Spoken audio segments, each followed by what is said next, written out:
Hello everyone, I'm Alan, also known as McLaren2009, and today I'm playing Train Sim World 3. But I'm specifically playing one of the legacy compatibility versions of the Horseshoe Curve DLC for Train Sim World 2.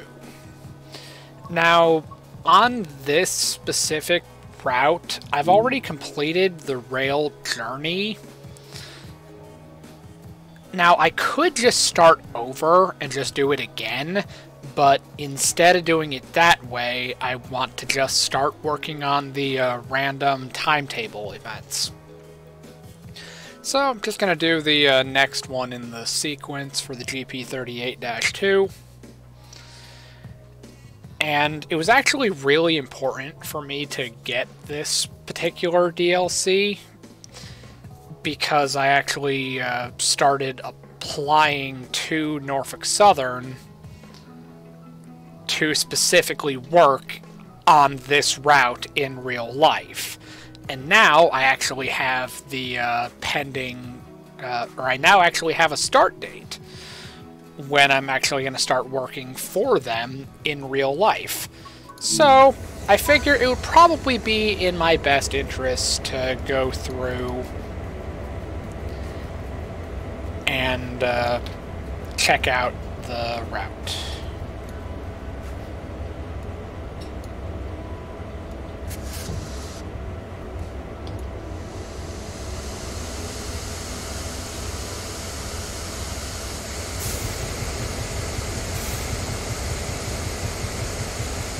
Let's just put that on medium for now.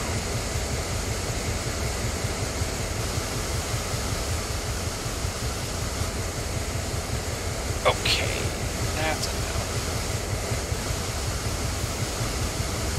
Alright, stop lights, gauge lights.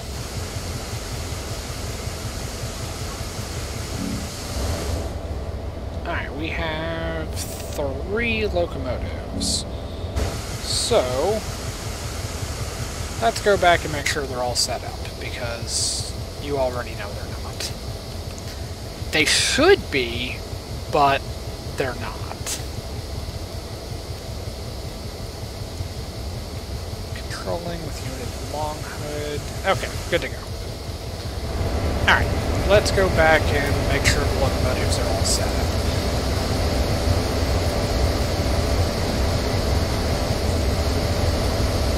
It's worth noting that the GP38 is probably the easiest one to use.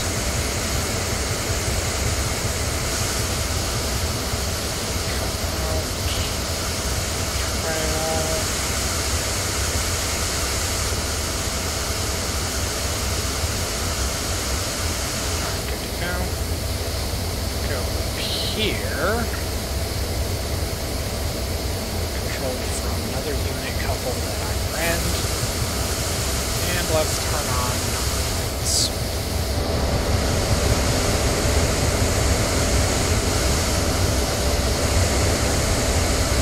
Realistically, I don't know if the lights work like they're supposed to, but it's a nice thought.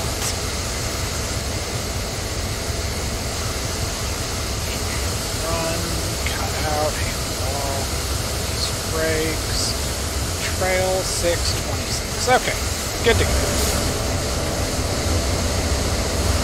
Alright, now let's close that,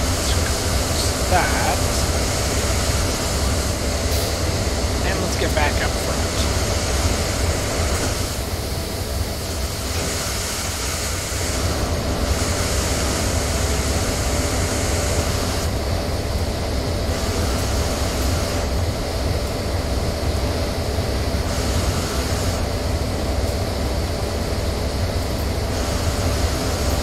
Okay.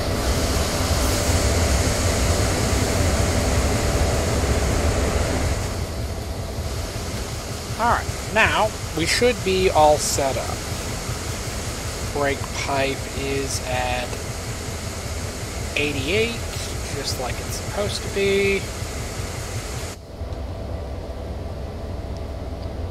All of the engines appear to be running. And the lights are on-ish. Okay. So, we're going uphill, so let's increase. Let's go forward first. Then increase the throttle. Amps going to the traction motor is increasing. So we can kick off the independent, and let's get rolling.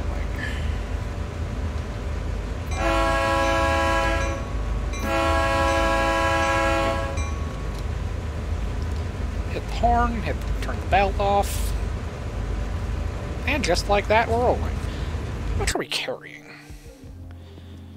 35 cars, 3,300 tons. A little over a half-mile long. Alright, good to go.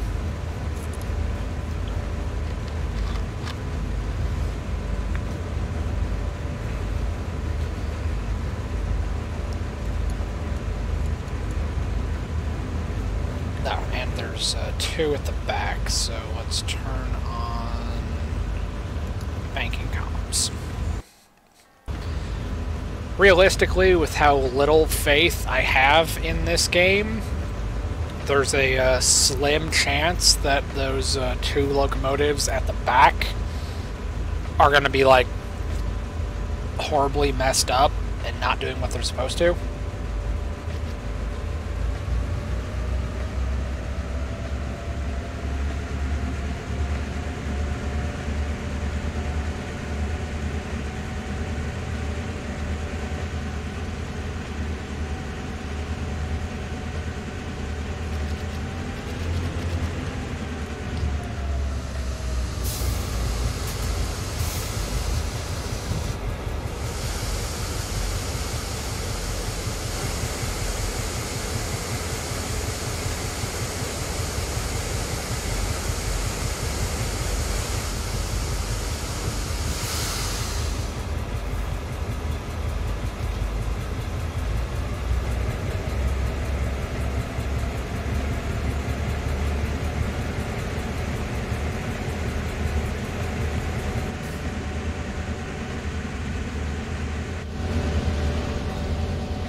Okay.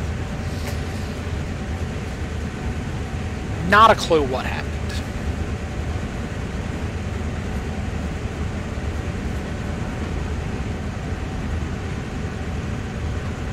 But this is not a very heavy load. I mean, it's not light, but it's not heavy. So why we were stopped? Not a clue.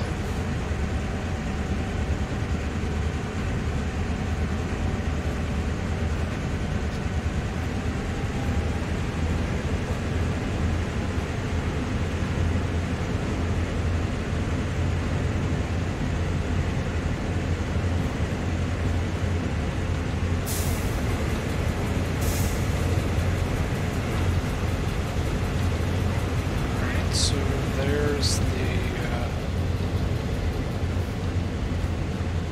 air compressor.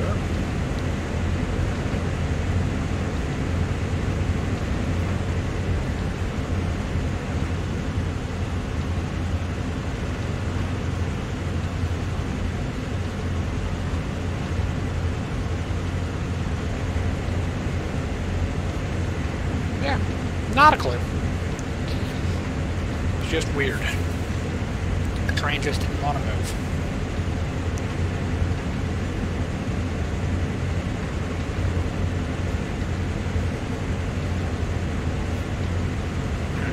Let's go out here.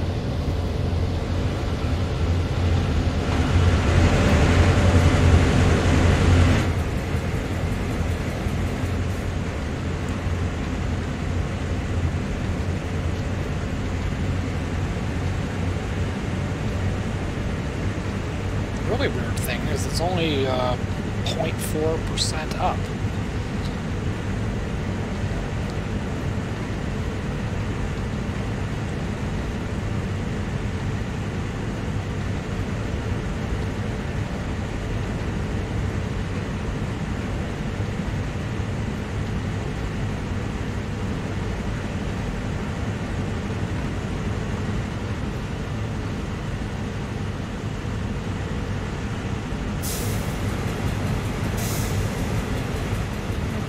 Oh well. We're moving now, so I'm not overly worried about it anymore. Alright, and where are we on the map? Okay, so we're starting at Altoona and going south.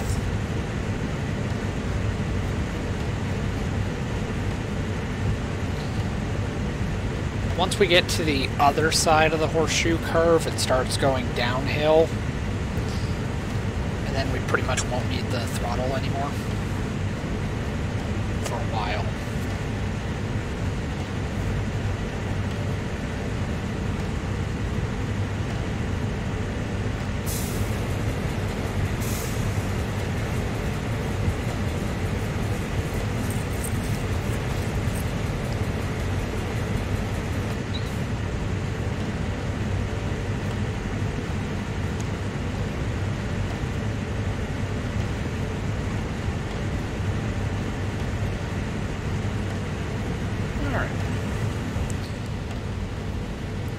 So yeah, I really like this particular route.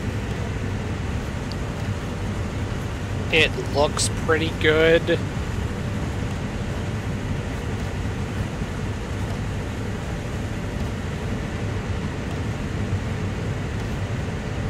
And I also like it because I'm actually going to work on this route.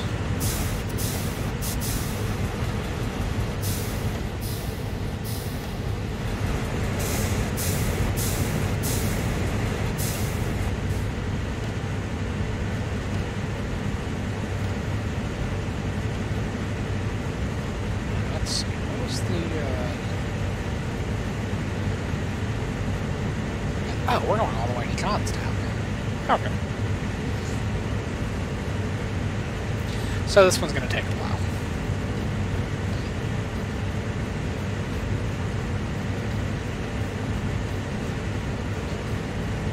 I used to really prefer this look, or the GP38, over the ES44AC. Because this one was easier to set up and use. But then I found out that this one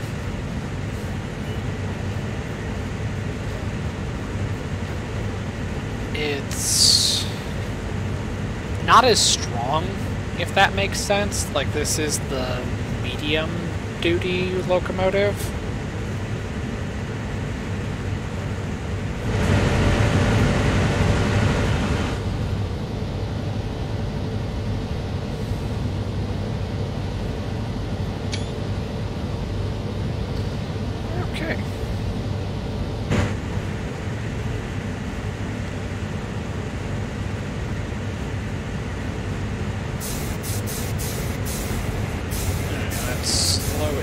Back a little bit, because we're about to get into a 15-mile-an-hour zone.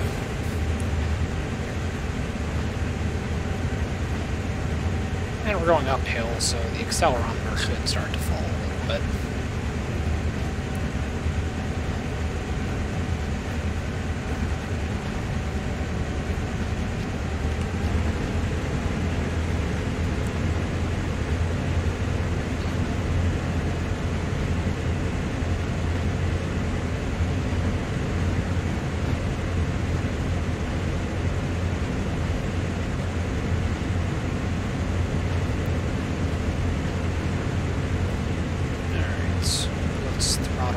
little bit.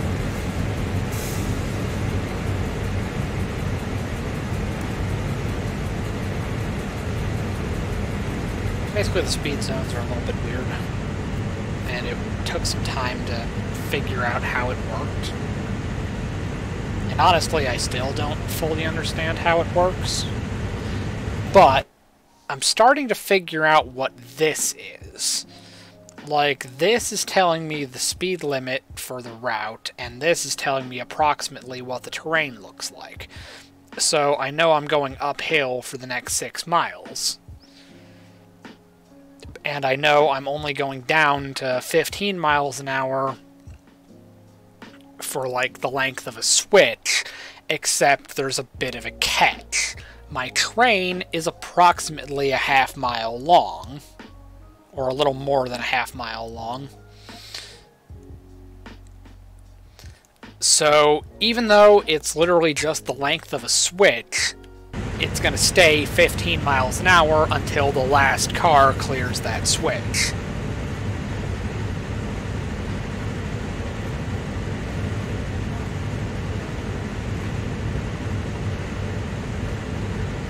So it'll be a little bit weird.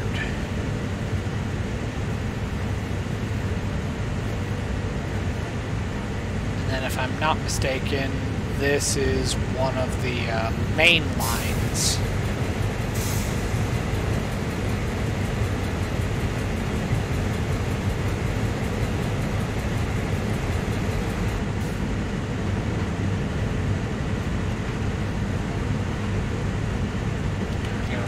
Up because we're going uphill still, and it actually got steeper, so we got to throttle up even farther. Really gonna push the hell out of these 5 GP38s.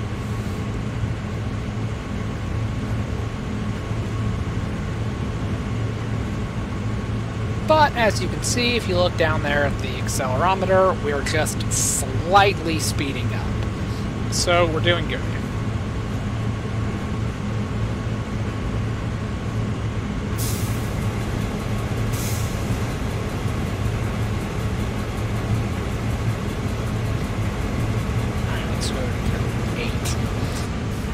Apparently that's what it's going to take.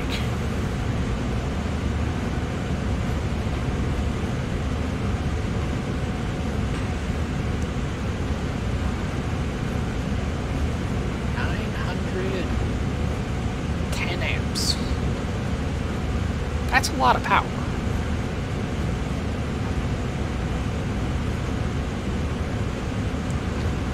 Or it's a lot of current. Power is a different thing entirely.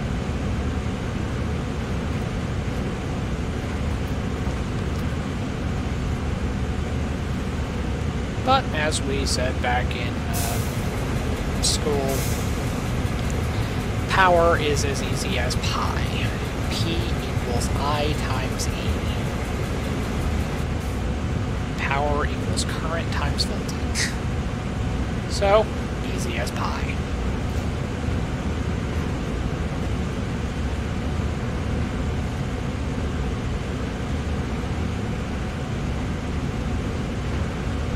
But that's one of those, like, weird things that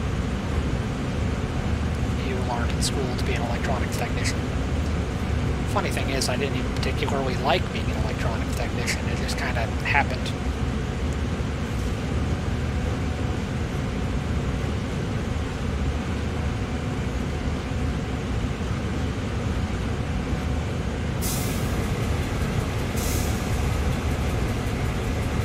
So it surprises literally no one when I'm like, yeah, that's why I wanted to stay in hazmat instead of being an avionics technician. But it always surprised my counterparts when they were like, you work in this shop? Like, yeah, I do. I just choose not to.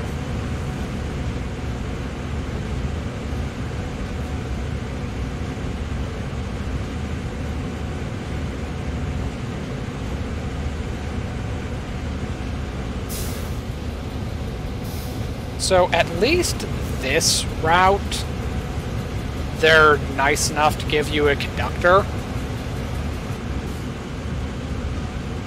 He doesn't do anything, but they give you a conductor so they can just sit there and stare at you, judge you as you go down the rails. Unlike some of the other routes where you're just up here by yourself, just chilling. At least I can look over and see the conductor pretending to care.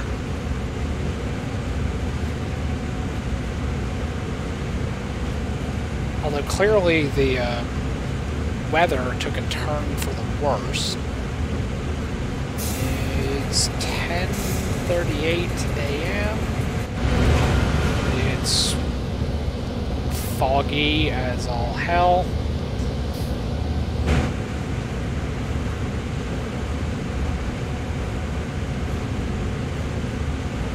But it would accomplish nothing to set the headlights to bright. It would just make it worse. Don't use your high beams in fog. It'll actually reduce your visibility.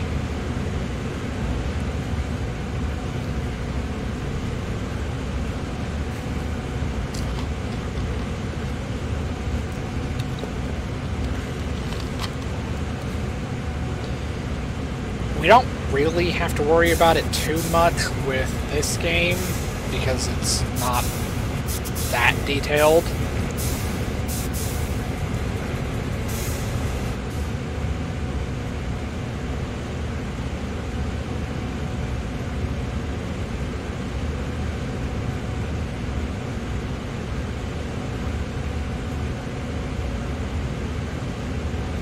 Now the real question is, why aren't we, like, keeping right? We're going extremely slow. But it's whatever.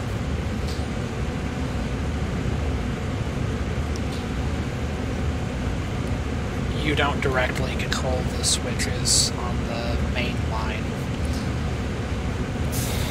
The AI does, and you just kind of roll with it.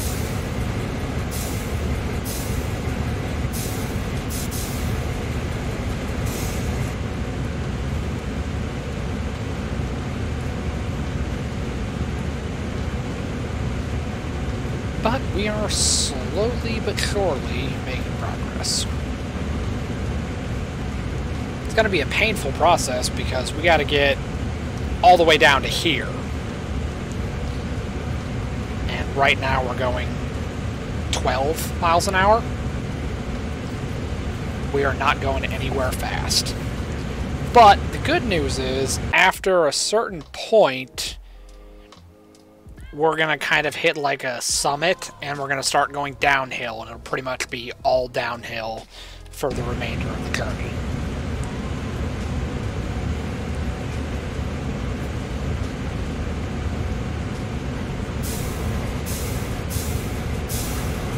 I figured since I haven't played this game for a little while, I would go back and do another stream of it. And then I would specifically do a stream on the Horseshoe Curve, because I'm actually going to the Horseshoe Curve in real life after I get done with training. And now I actually have a start date.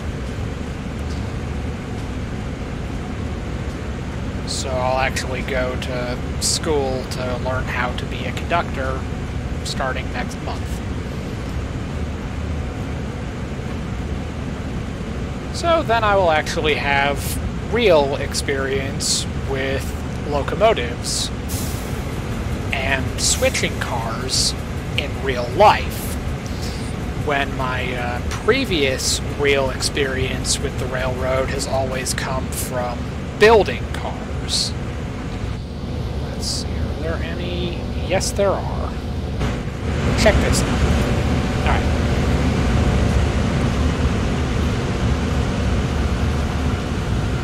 These cars right here, I have worked on these in real life.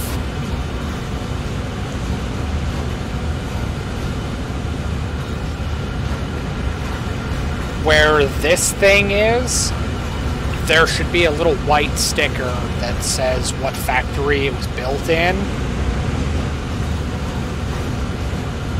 But I have built these exact cars.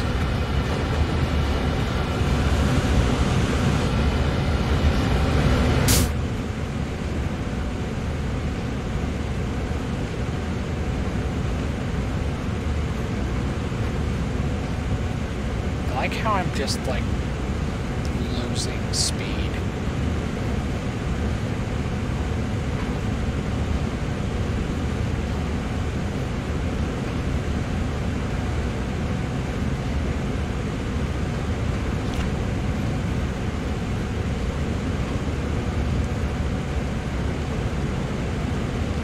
I should probably save. Because there's a slim chance that I could accidentally derail, lose all my progress, and that would be very sad. But it's whatever.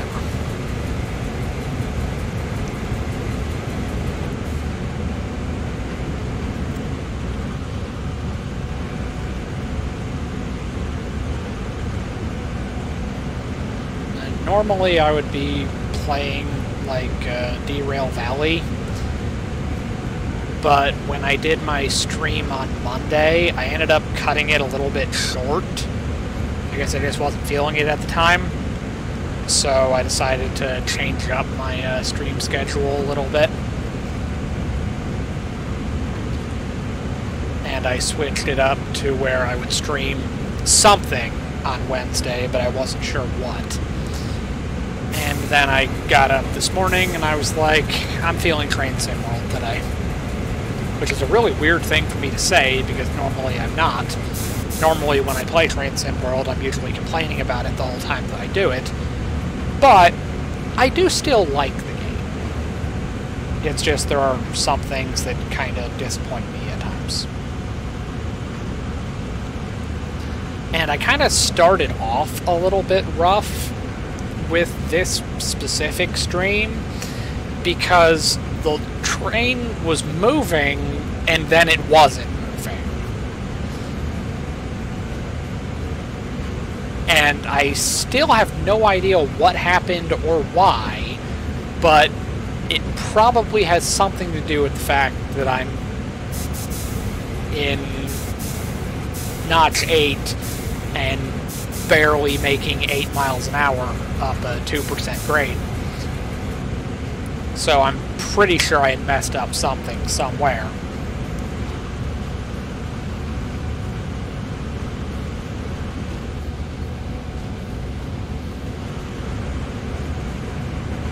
But I don't know. I haven't stopped, so I'm still moving, but it's still weird and I don't know what's going on or why.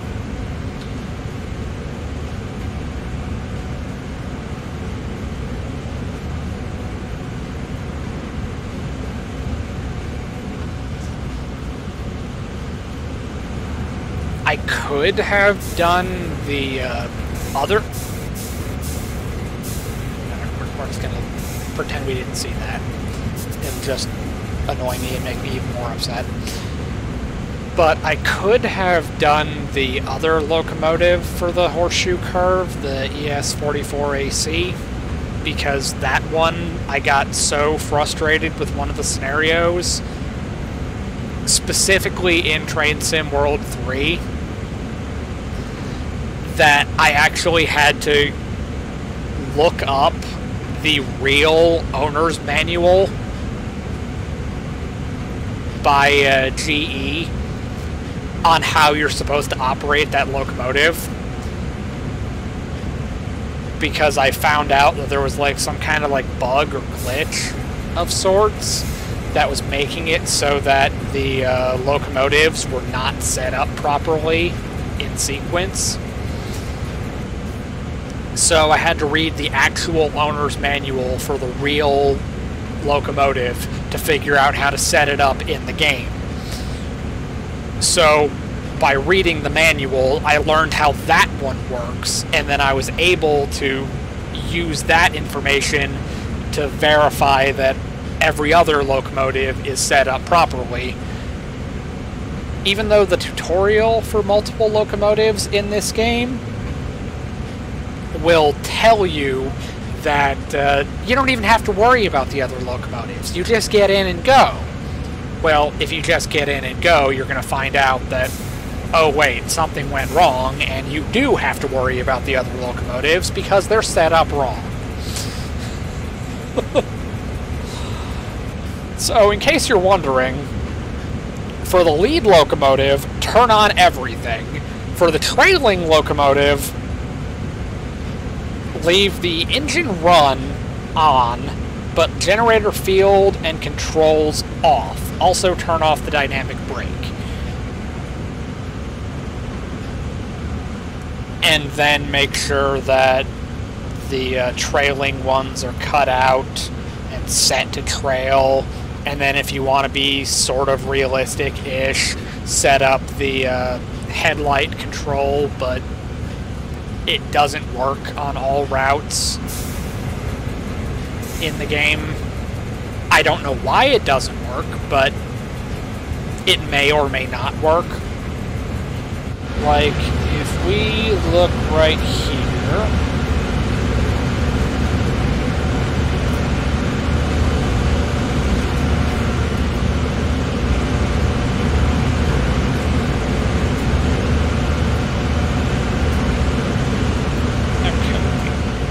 have the front headlights on, and the back ones are set to dim. Okay, so it actually is working this time. So that's good at least. But sometimes it doesn't work like it's supposed to. Like, I actually went through and set up all three of the leading locomotives in that exact fashion. I also turned on the number lights, even though I probably didn't need to. And then I would have turned on the cab lights, but they were like extremely bright. Which is actually kind of funny, because when you do like the Sherman Hill route, for example, that one I love to complain about.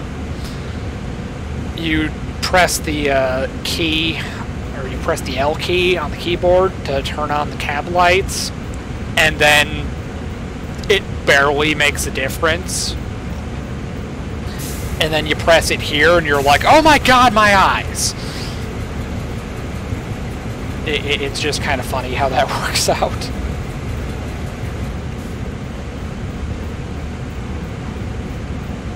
But at least the good news is we're starting to speed up, sort of. And we still got 6 miles, so it's looking like I still sort of remember the map, kind of.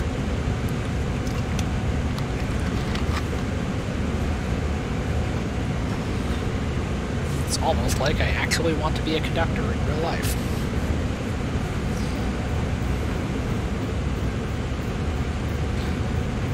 Although this specific part is being the engineer, but there's a possibility that that might happen in the future anyway. Even in the videos they have you watch before your interview, they flat out tell you that if you're with the company long enough and your number gets called on the seniority list, you get a mandatory promotion where you can become an engineer. Or if you want to go the management route, you can do operations or yard master. And really, any of those things sound pretty cool. Although supposedly, in a YouTube video, somebody was talking about how the yardmaster's job is a lot harder than you realize. And he was describing the times that he's interacted with the yardmaster, and somehow, without fail, they're always having, like, the worst day imaginable. like, hey, can you bring this locomotive over here to this area? And it's just like, I'm trying, man. I'll get to it. Just take a number.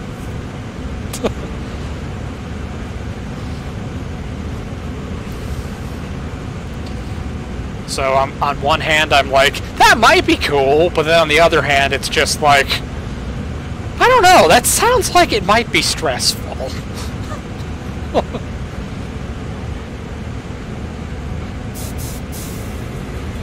So maybe going the engineer route would probably be more fun.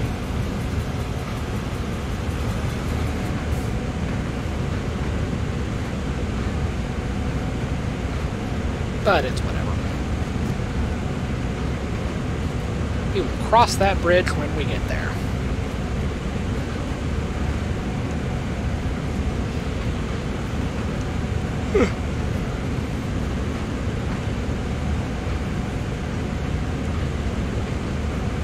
That is one thing that I do kinda dislike about this game.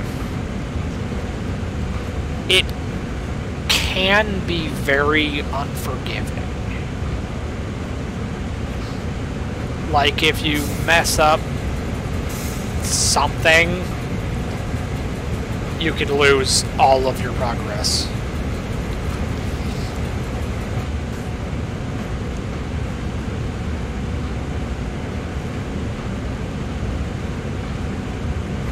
Or the thing that I really wish didn't happen, or couldn't happen, is when the AI messes you up in a way that you can't really recover from it.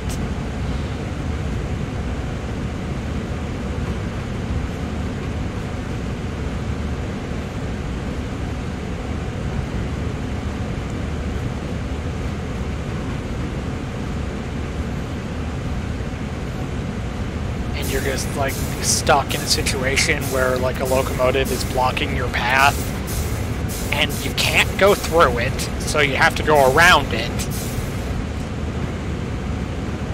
and it's just annoying as hell. Like, why is the AI able to block me from completing the mission?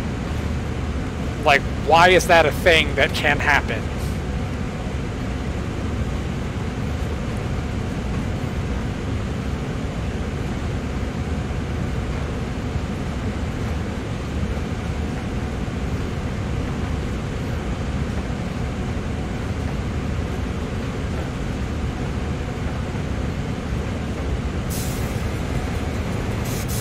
So we are going very, very slow.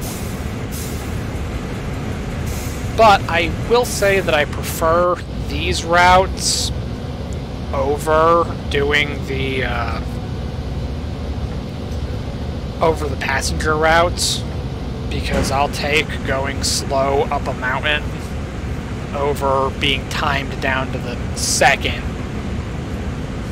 to get to and from passenger stations. This is a lot less stressful. It is kind of funny when you get past, though, and it's just like, I'm trying, man. It's just like driving a truck through the mountains. You go over into the climbing lane, and you're just sitting there with, like, your hazard lights on, going 20 miles an hour uphill. You're getting passed by, like, everything. And people are yelling at you on the CB. It's crazy. But it's what you gotta do. If you're going up a hill with weight, this is your life now. And then you get to blow everybody's mind when you crest the hill and you start going down, and now you're passing all of those people because they're going downhill like empty, so they're gonna hit their governor and just kind of like coast, and then you're just gonna have like gravity pulling you down, so you're just gonna like fly past them, and then you hit the next hill and you slow back down, they pass you again. It's a never-ending turtle race.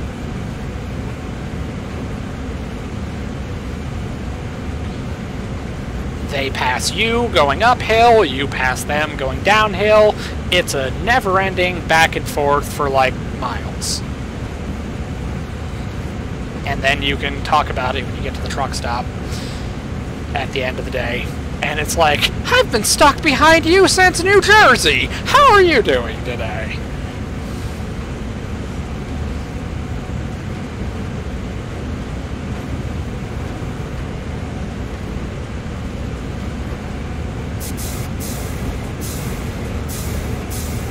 What really sucks is I've been live for 41 minutes.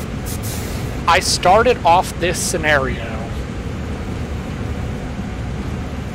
I was 5 miles away from the Horseshoe curve. We're coming up on an hour. And I still got more than a mile to go. Just to get to the Horseshoe curve. We are going nowhere fast.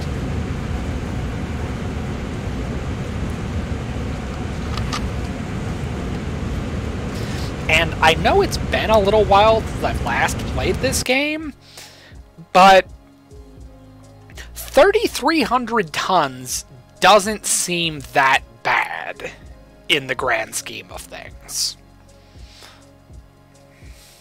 We have 5 locomotives. See, we got 3 up front, 2 in the back,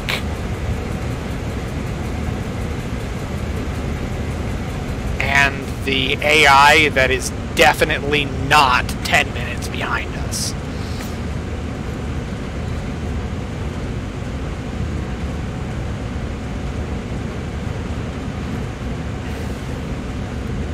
But, to be fair, they'll probably get to this signal and get, like, a red light.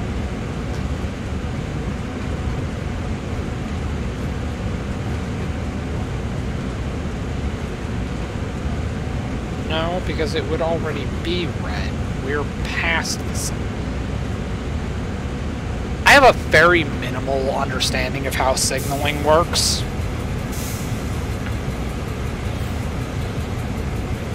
It's actually like a really big thing that it's very important that you learn it in training to work for the railroad.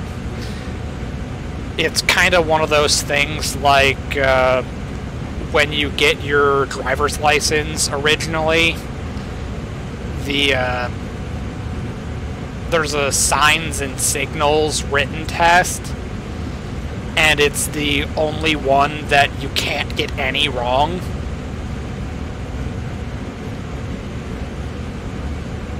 Well, it's the same thing for the railroad, from what I've heard.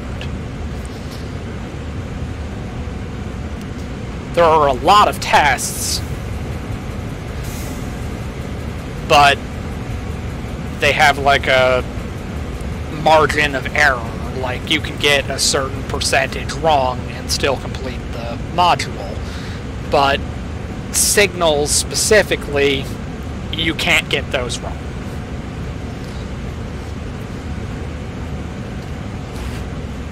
But, to be fair, that is for a very good reason. But, to kind of go back to what I was saying about the game in general, signals are very important in real life, but they don't necessarily work correctly in the game.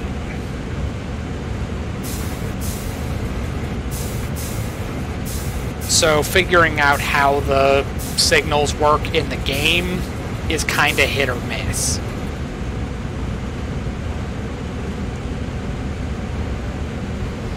Like, for instance, it got fixed when I upgraded to Train Sim World 3, but there was a specific timetable event on the Horseshoe curve that I was stuck on for the rail journey when I had it on Train Sim World 2, and I was stuck on the mission because I was stopped at a red signal that would just never change. It would just stay red. And I sat there at my computer for like hours, doing like random stuff, playing on my phone, playing on my iPad, just doing random stuff, and it just never changed. So I just accepted that, okay, I guess I just can't complete the rail journey because I can't complete this mission. Well, when I upgraded to 3, that particular bug got fixed, so it wasn't a problem anymore. And I was able to finally complete the rail journey. But little did I know, I encountered another problem that I knew nothing about, and I just could not make the train move. I would release the brakes, throttle up, and the train would just sit there. So then I would throttle up even farther. Well, once you get to notch 6 or 7, but you're not moving, turns out you're going to blow the traction motors, and then you'll never move again.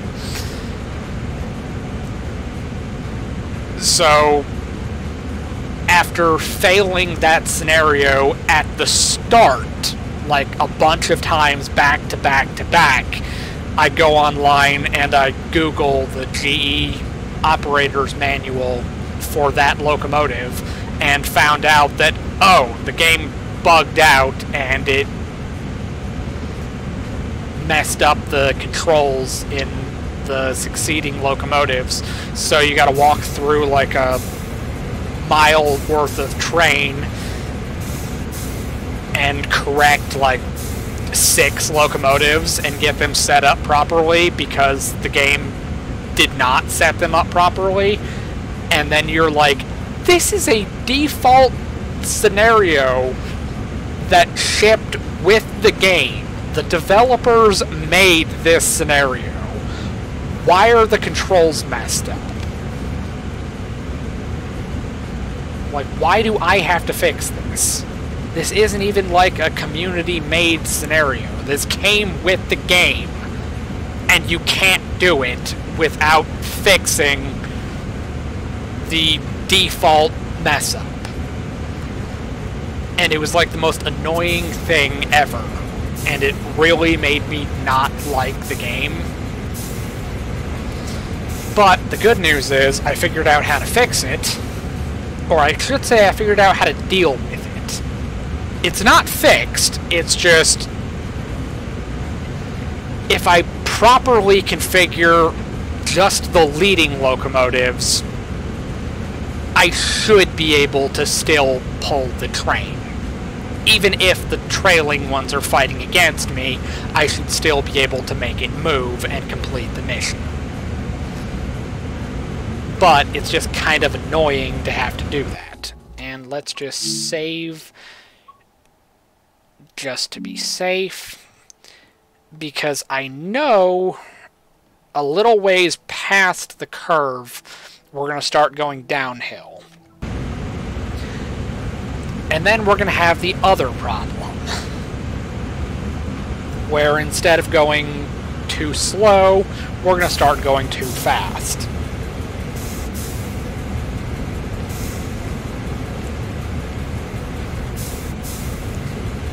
The advantage to me deciding to read through the owner's manual for the real locomotive, aside from giving me more things to complain about and telling me what other things are not modeled in the game, it also gave me a better understanding of how this works. About don't use the dynamic brake unless you've been idling for 10 seconds. The other end of that is also true. Do not switch from dynamic brake to throttle unless the dynamic brake has been off for 10 seconds.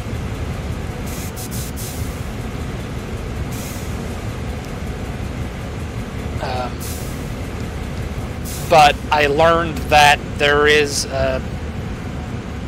effective range to use the dynamic brake, and it's meant for lower speed applications.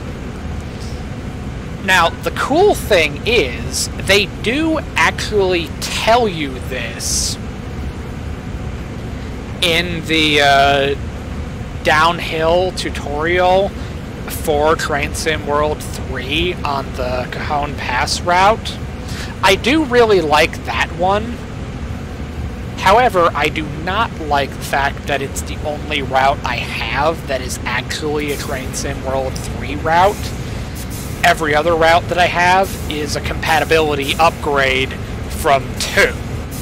So I don't particularly like that. But I do like the tutorials for that route. In fact, I like the entire tutorial world in Train Sim World 3. It's even in my review that I left on Steam for it. But in that tutorial mission, they tell you that you're only supposed to use the dynamic brake between, say, 10 and 30 miles an hour. Well, it turns out that's actually a real thing. You have more braking force at lower speeds. And then if you go beyond that speed range and you're still using the dynamic brake,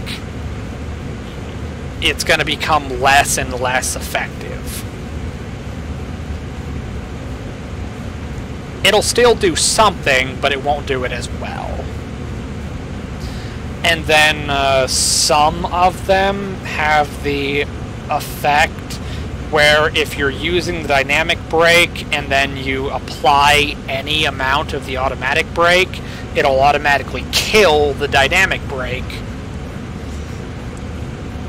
and you can't reactivate the dynamic brake until you completely release the automatic and build up air pressure again in the pipe.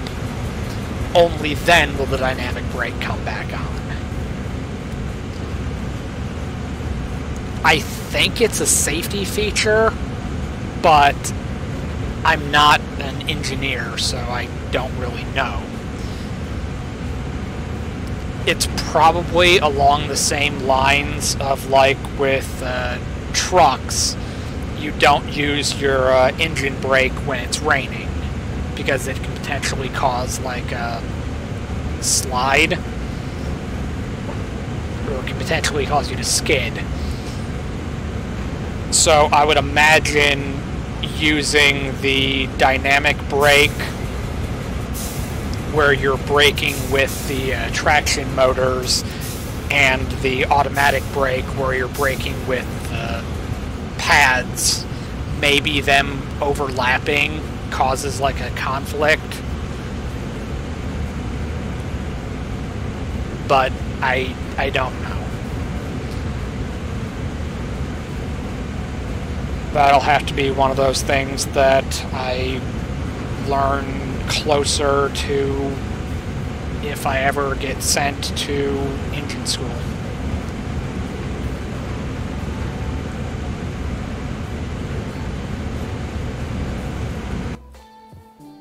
Alright, so still going uphill.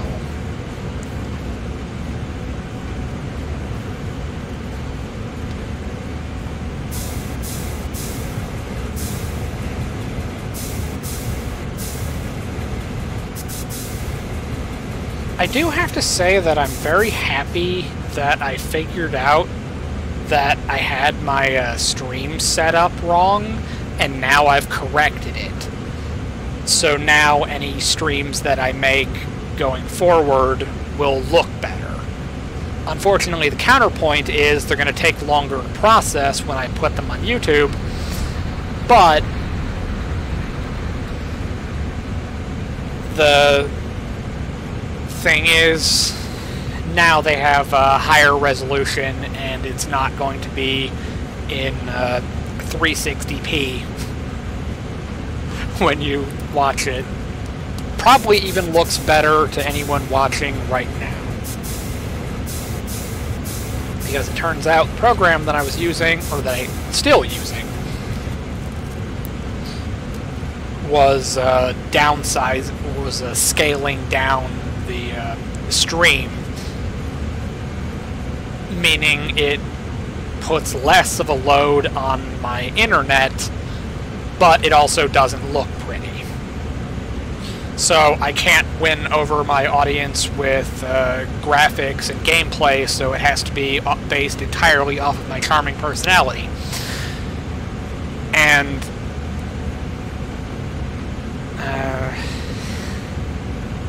the jury's still out on how charming my personality is.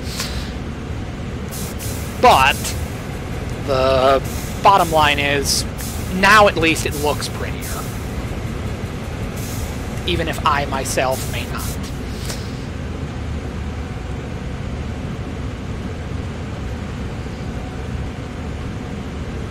But let's be honest, if you're watching me play random obscure simulators, you're probably not watching for my looks. You're probably watching to listen to me talk about weird things that I've seen and done in real life.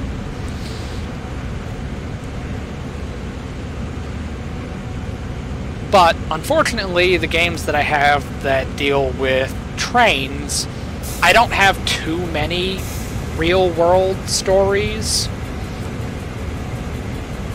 that relate to operating a train. I just have stories from the factory that built cars. While that is kind of cool, it doesn't necessarily apply in most situations when I'm playing.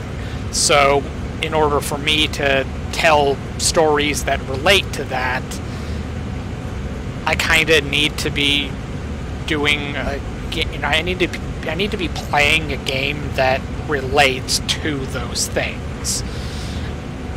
So when I play like American Truck Sim or Carrier Command 2, Stormworks, all of those things, I can tell you stories of weird things that I've seen and done while I'm playing those games, because I have experience from those areas.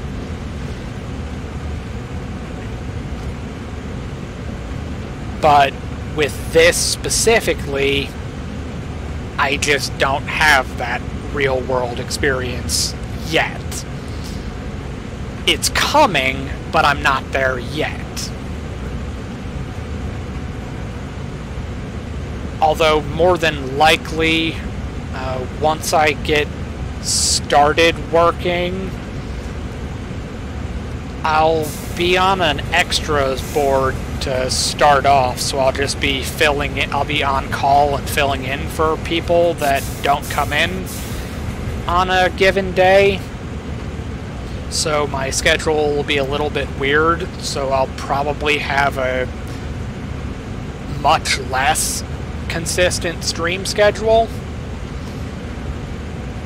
But guaranteed I have 6 days working and 2 days off, so I'll be able to stream on those days. So I won't completely give up on streaming. I'll just have to make sure that I get high-speed internet when I get up to Pennsylvania. Because I am not in Pennsylvania right now, and in fact I actually have to move for the job.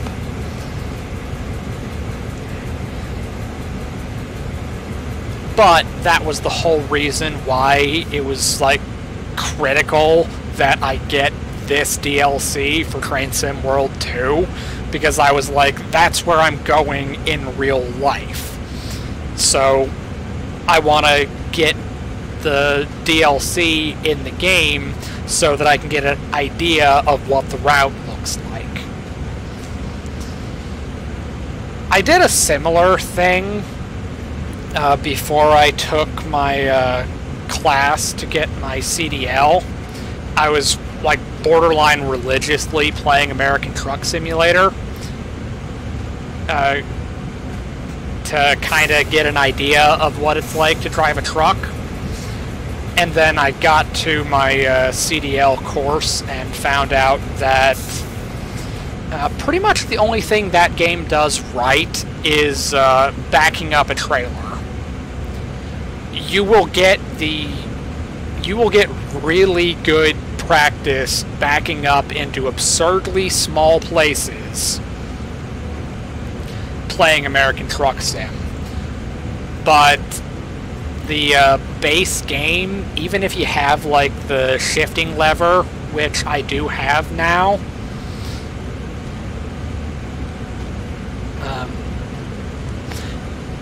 it's not like shifting gears in a truck. You're driving a car with 18 gears.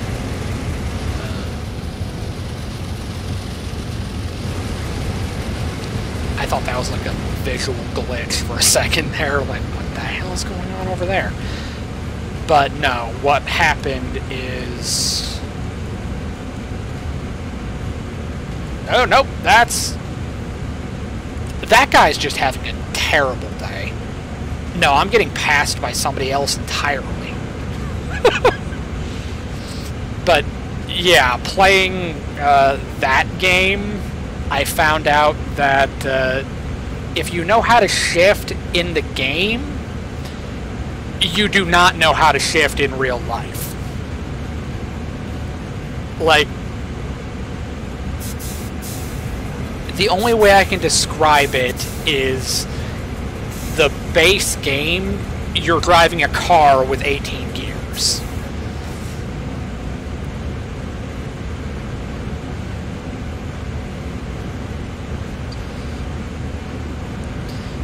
So, to bring it back to this specific case, while I like this game for the most part, and let's put an asterisk next to that, like, I play this game, but I know very well that when I get to the real equipment in real life, it's not going to be like this. There is a lot more to it that no video game is going to show.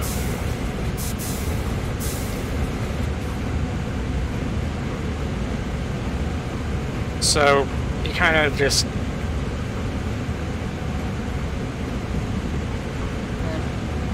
take the good with the bad. The good thing is, simulators like this can show you a small, like, snapshot of what the job looks like. But it's a whole different thing to actually do that job.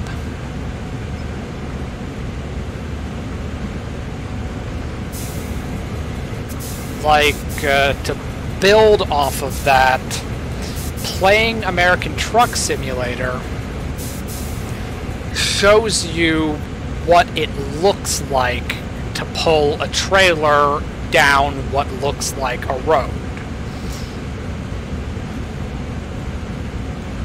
And you'll get an idea of how you maneuver a combination vehicle, a tractor-trailer. But it doesn't simulate like the feel of when your cargo shifts on you. Even when you play driving one of the like a tanker, it doesn't show the liquid moving side to side in the tank. You have no idea what that feels like. And then actually doing the job itself, you have no idea like what the schedule is like,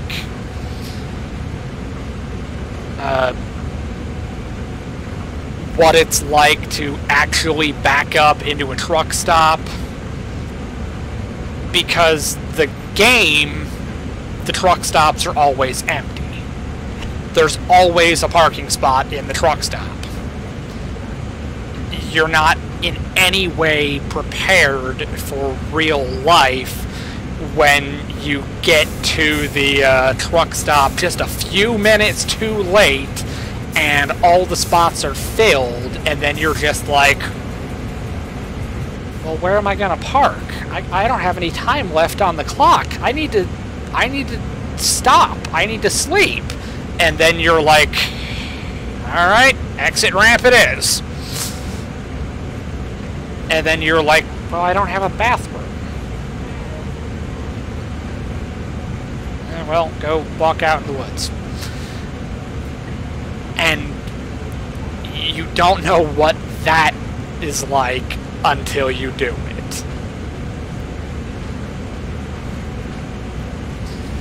So it kind of comes back to Train Sim World, because while, yes, in the game, I can sit in the cab of a GP38-2,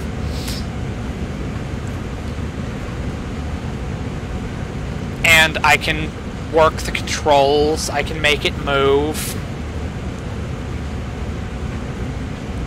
and I can simulate pulling cargo. But this doesn't tell you anything about the, oh, you were just asleep? Well, you just got the phone call. We need you in the yard in 2 hours. Don't be late. And by the way, you got that call at 1 in the morning. Now, luckily, I do have experience with that in real life, but not from the transportation industry. That was from back when I was in the Marine Corps.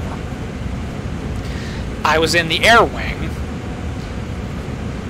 so you get what are called expeditious repairs, or XREPs. Basically, that means something broke at one of the flying squadrons. The supply system doesn't have any working ones to replace it with, so it has to go to the eye-level repair shop, and it has to be fixed right now, otherwise the plane cannot fly. So we'll have 2 people on call basically at all times. There's a person that's going to actually do the maintenance and the person that's going to supervise and sign off that the maintenance was completed. And they tell you when you are the person that's on call, but you have no way of knowing if or when you're going to get called. And you absolutely will get called at 1 in the morning. Because, hey, we need this fixed, and you can't leave until it's fixed, or the next shift comes in to keep working. So I have experience with being on call, but not in this specific case.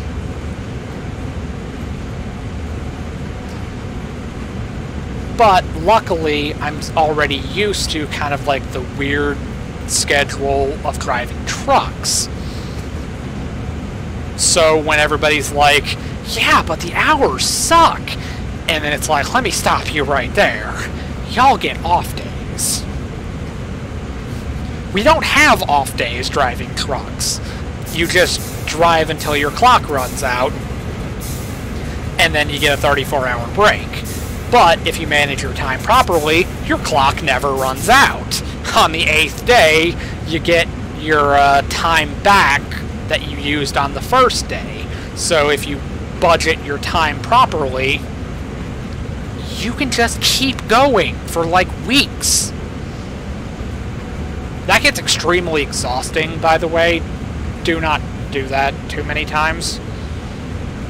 Yeah, you're getting paid, and you're getting paid well, but you're gonna burn yourself out. It's not fun, it's not healthy.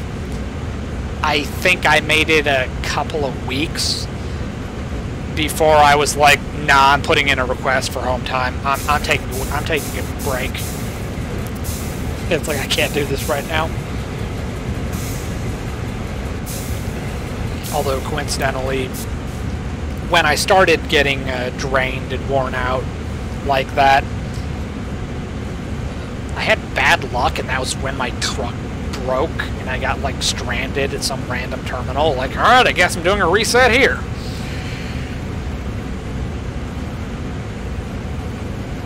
So yeah, I'm already set on like the weird schedule and being called in at like some bizarre hour of the night. I've already seen it and done it. Now I'm just in a different field. A whole different industry. Basically, my friends jokingly told me that when I was applying to the railroad, I also applied to be a merchant mariner, by the way. And I was telling them about all the stuff that I had applied to do, and they were like, dear God, by the time you retire, your resume is going to be a mile long, and you're going to have done like a million different jobs. Like, yeah, I guess that is fairly true.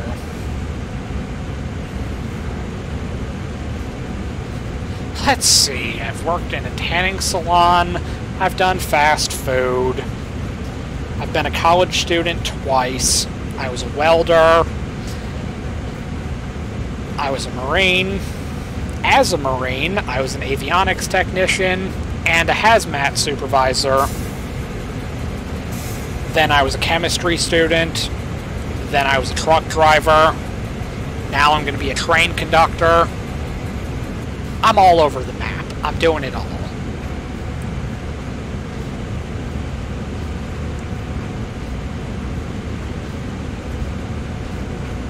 And then I got back into streaming randomly a couple months ago. And I've gotten more success doing that than I ever thought I would. And it's like, who is watching me? And why?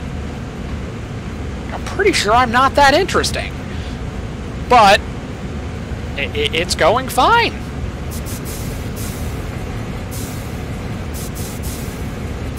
Like, I need 21 more followers and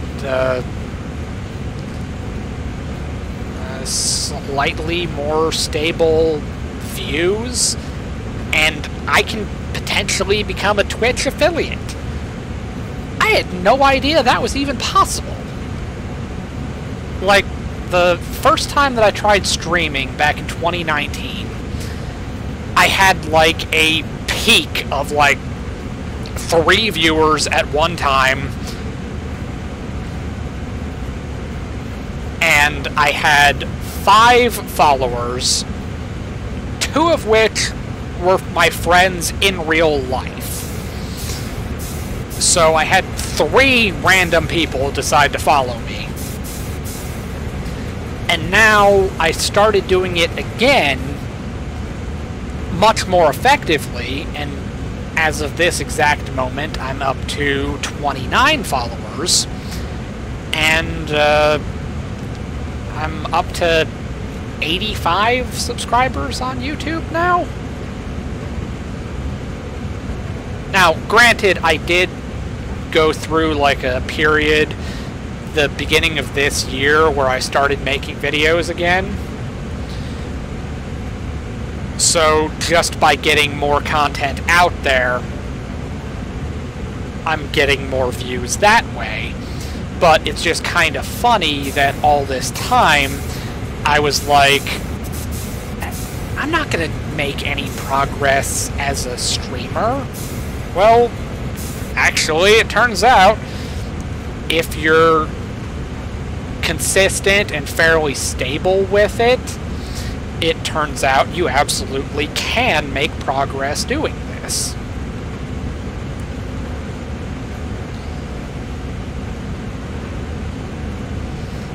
So, yeah.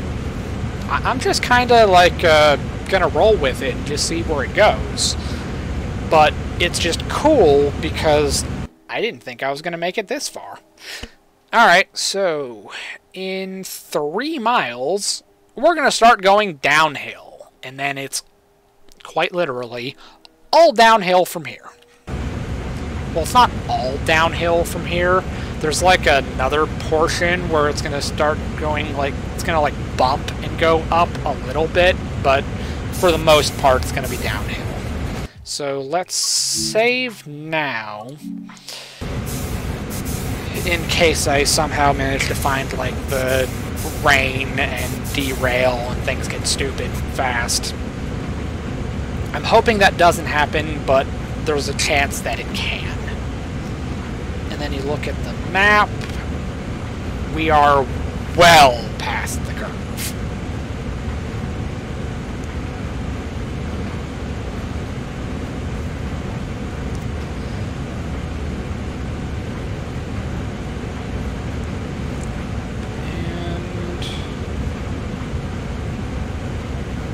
And this is about halfway through the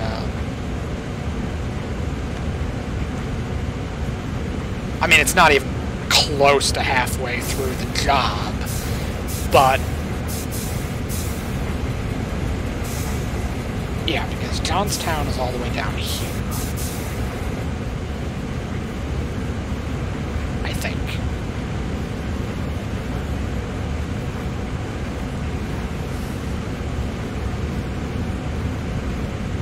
What's kind of funny is I've driven trucks through this area in real life,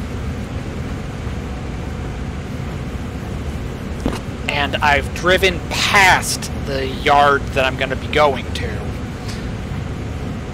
but I've never seen it from the rails, so it'll be a new experience for me.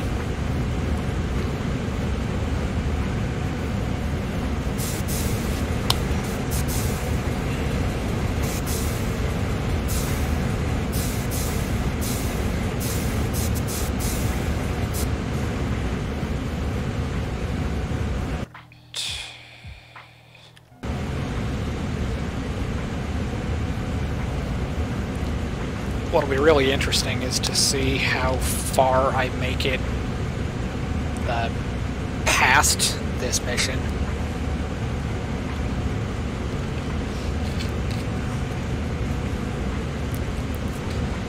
Because I'm like 2.5 miles away from going downhill.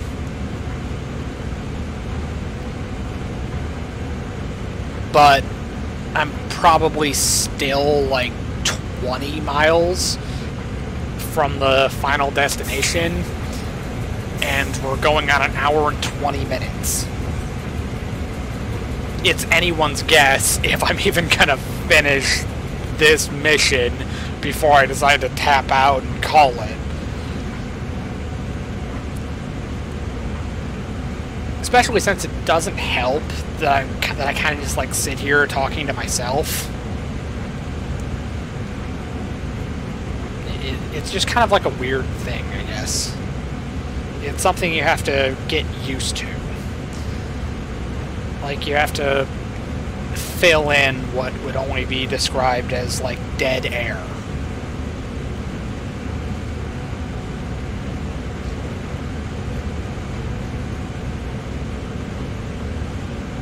Streaming is hard. It's, like, not for everyone.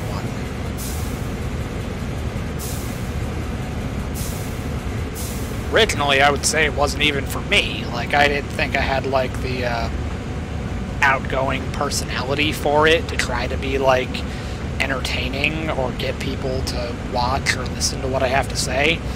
But then people randomly started listening to me.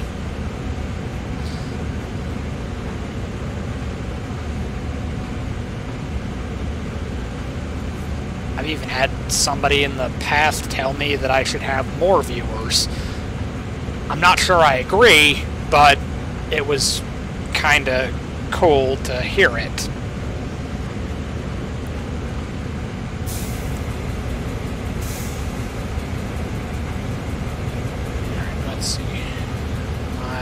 conductor hasn't lost his mind yet.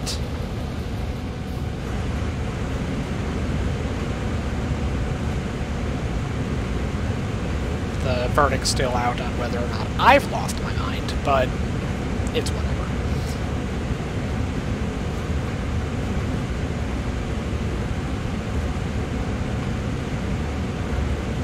And to kind of put it into perspective as to how long this specific mission takes, to get the gold medal for this scenario, I need like 5,500 action points. You get 500 action points for hitting these objectives. So that's 2,000 action points right there.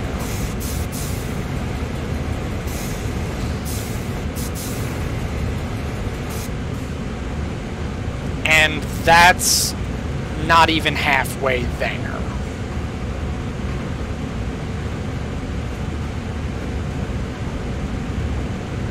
Now you get like 30 points if you're driving under the speed limit, 15 if you're like at or slightly over, and then nothing if you are way over the speed limit.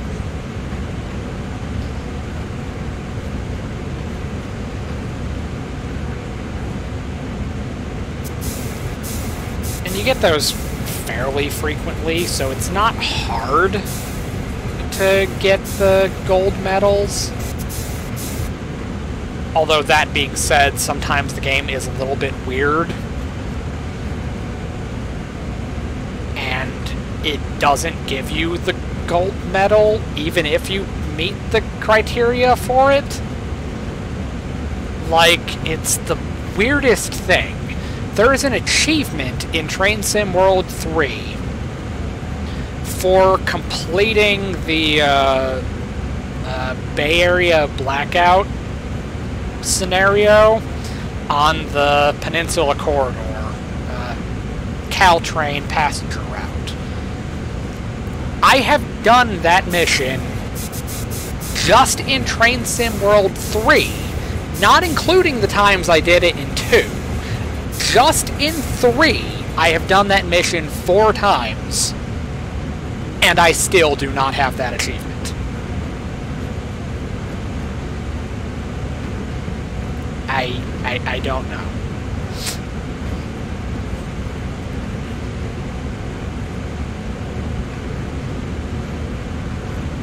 And I can't really, like, there's nothing to, like, push or ask questions about it.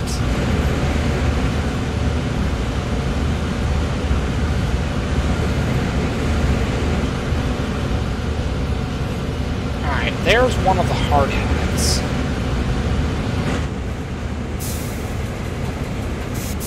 So at some point I gotta walk, or I gotta continue walking along the tracks to try to get all of the route activities completed.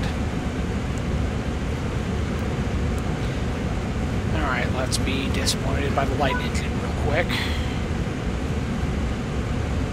Yeah, 16 miles to South Fork, and then it should be like another 10 to get to Johnstown, I think.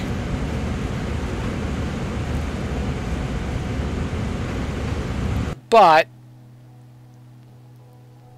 we're about to start going downhill.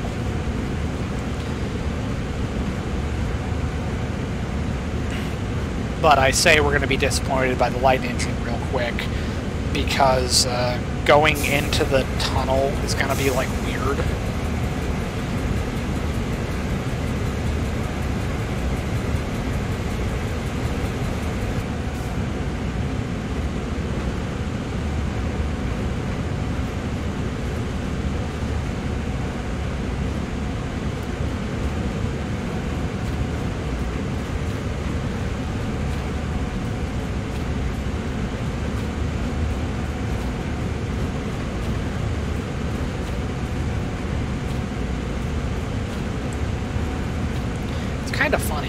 sitting here talking for so long, I can barely tell if I can hear the background music playing through Streamlabs. But it turns out, yes, I can still hear it, oddly enough.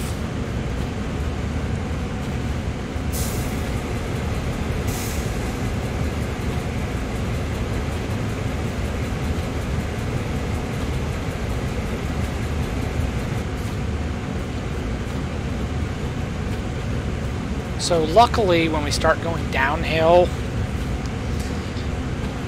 we can give the, it's like we can give the engine a slight brake. Actually, no, we can't, because we're going to be switching to dynamic braking instead. So we're still going to be giving the engine a workout.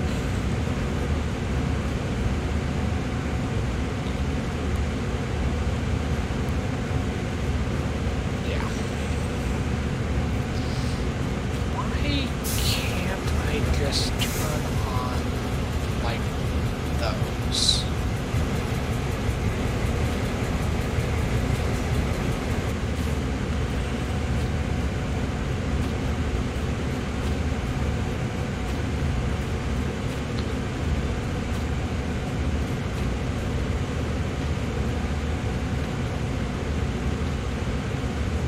The thing that's going to make it interesting is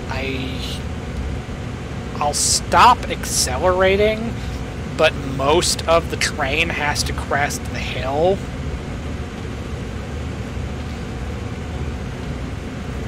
Otherwise, we're just gonna, like, start slowing down immediately.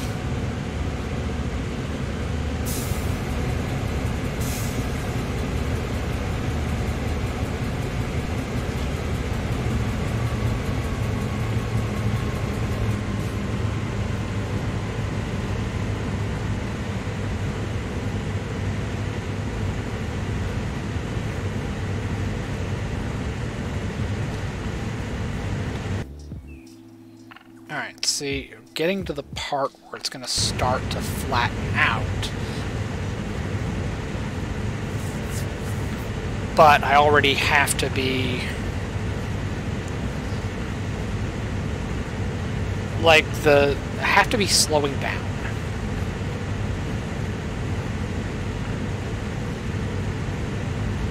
Like the tutorial for, once again, going back to the Cajon Pass tutorial. If you're going track speed when you crest the hill, you're already going too fast. So, don't go track speed when you crest the hill.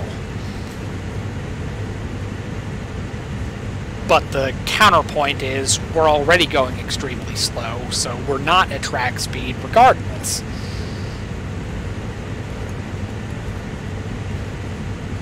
And they're still behind us. I guess that's just where they live now.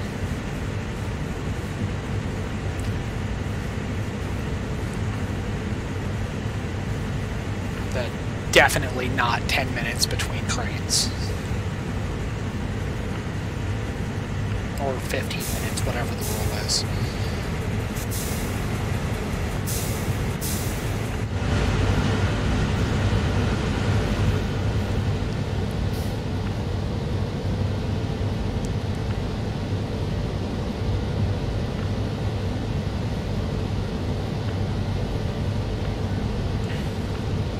It's kind of funny that those trailers look like that, because I don't think I've seen a 3-axle intermodal chassis. I know they exist, I just don't think I've seen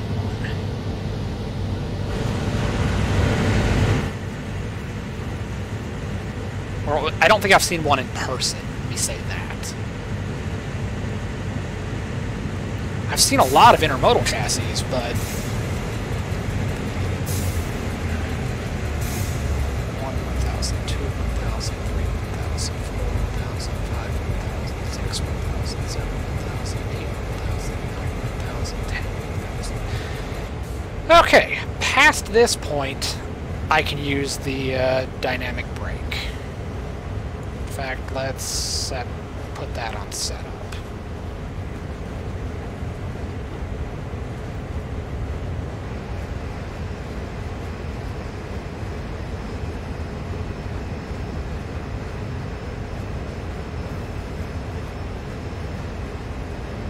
You'll notice that the speed limit just went up to 35, but the speed limit on the dial did not go up to 35. And the reason being, the rest of the train is still in a 30-mile-an-hour zone.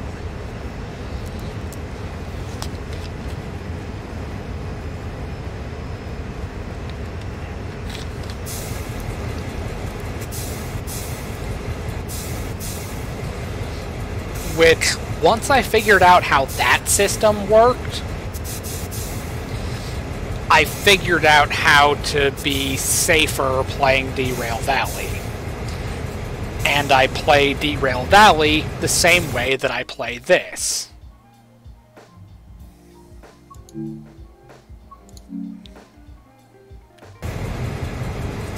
Even though Derail Valley is significantly more forgiving. I say it's more forgiving, but only in the sense that they'll let you blow things up. They'll send you a bill for it, but they'll let you blow stuff up. In this, they will not let you blow stuff up. You'll already fail the scenario.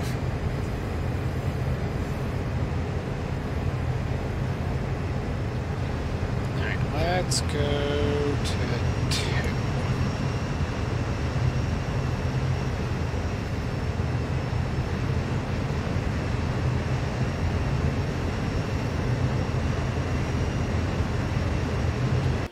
Because that right there is a bit of a problem.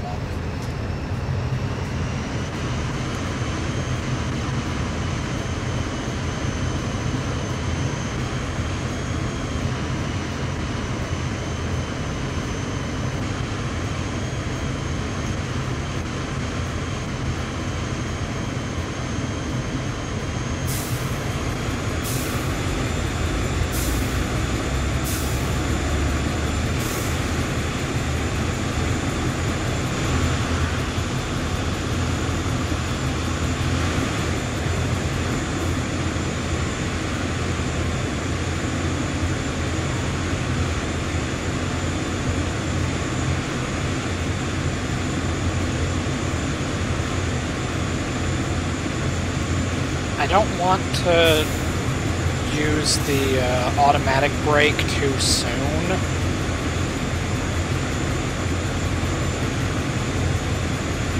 Mostly because I don't remember if this route has the thing where the dynamic brake will cut out if you apply the automatic brake. So I don't want to use it before I need to. That makes sense.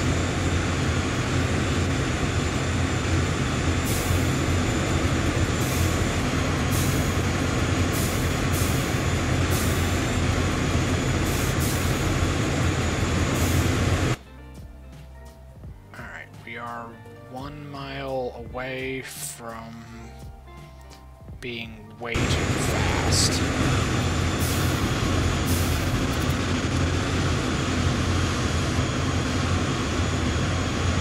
Okay. So no, this route does not have a system where it kills the dynamic brake when you apply the automatic.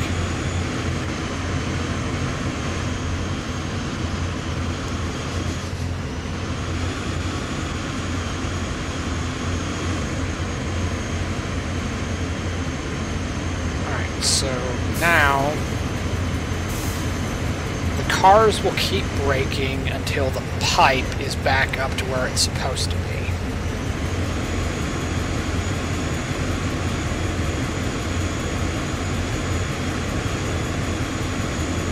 And then that thing that's going on right there,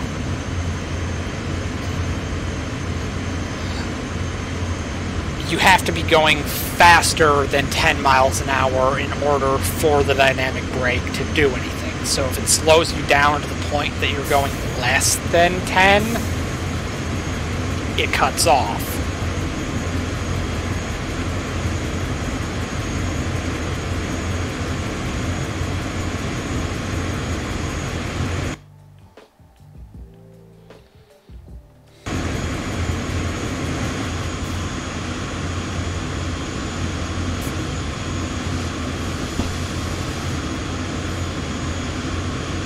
So we're going to slow down a little bit more.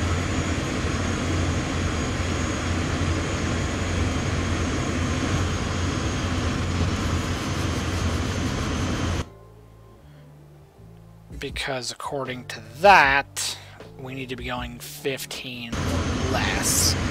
And that is presumably for this switch right here.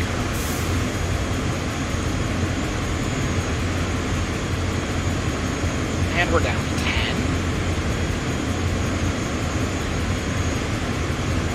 And we're back up to 11.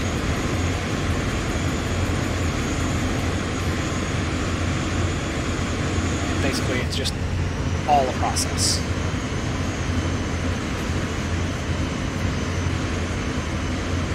I sort of understand how this works. But that's kind of the thing that I don't particularly like about the game. It doesn't explain any of these things. You kind of just have to figure it out and hope for the best.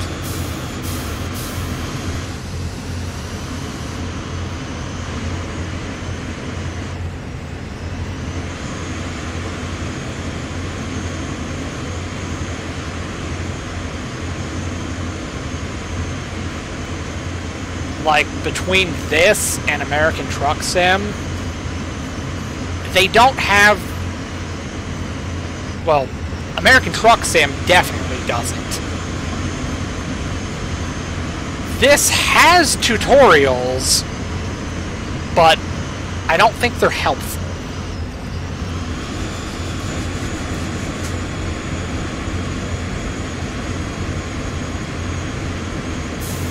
This right here would be extremely misleading. Because you're going to be like, oh, in 100 yards, I can go 50 miles an hour. No, you can't! That's 50 miles an hour for this track. We aren't going down this track, we're going down that track.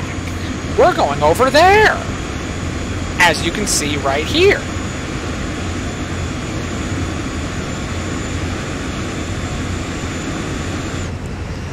That track is also 50 miles an hour, but the switch is not.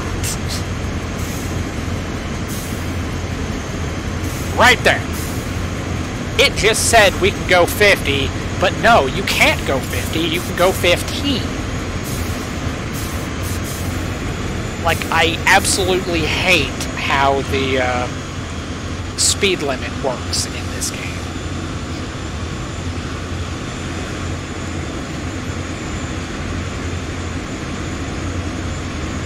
Like, they don't tell you the speed limit for the track that you're going to be on. And then you get blindsided with a lower speed limit than what you expect.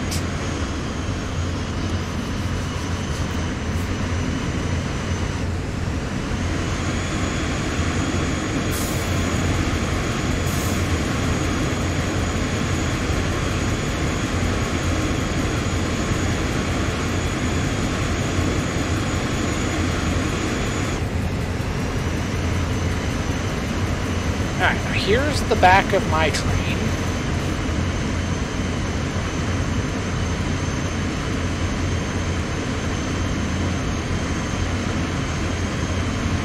Then we go in here.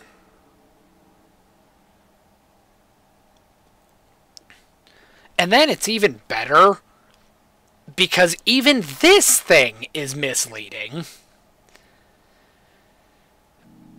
Because it tells you that, oh yeah, you're just going down to 15 for the duration of the switch. So then you're like, okay, I'll expect that I'm going to slow down.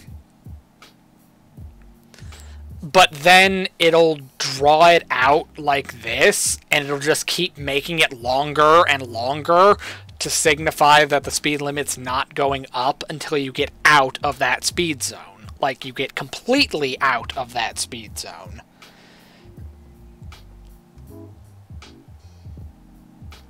And it's like, okay, so the heads-up display is telling me I can go 50 miles an hour right now, but the speed map thing in the pause menu is saying I can go 15.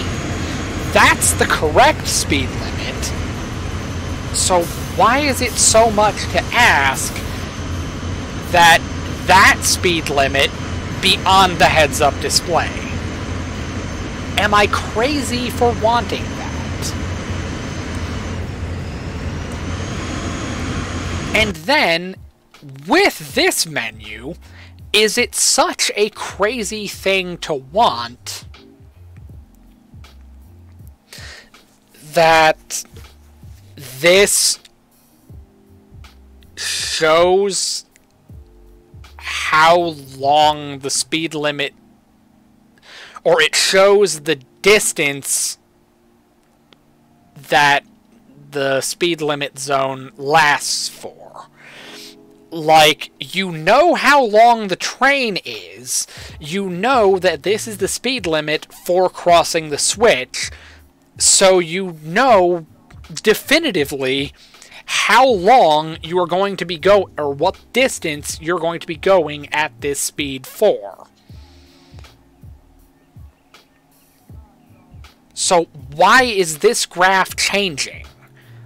My train isn't getting shorter or longer, it's staying constant, yet the graph changes.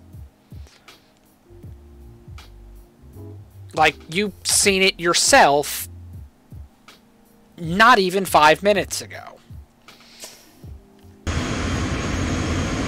Like, why is that a thing? Why does the game work like that?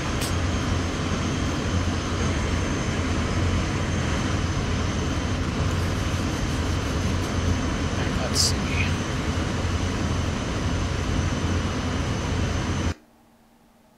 Alright, so right there, you would think that means that my last car is past the switch right now. It is not. My trailing locomotives are right there.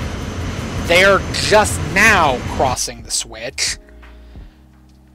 Oh, and what's that? The speed zone is extended out for 3/4 of a mile? Why didn't I know that 2 miles ago?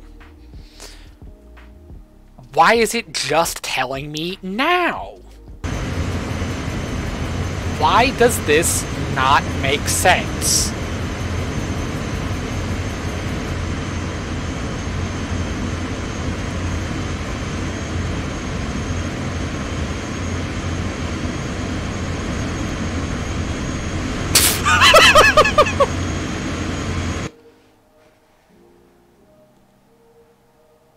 Oh, and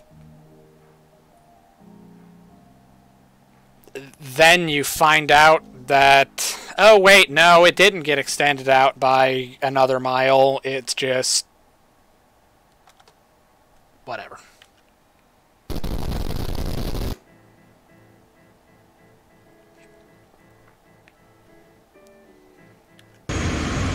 Okay. Did that get messed up again?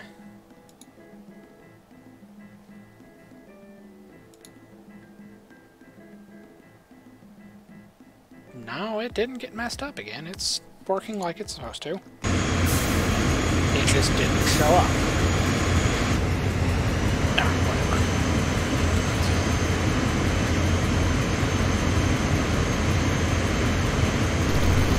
There it is.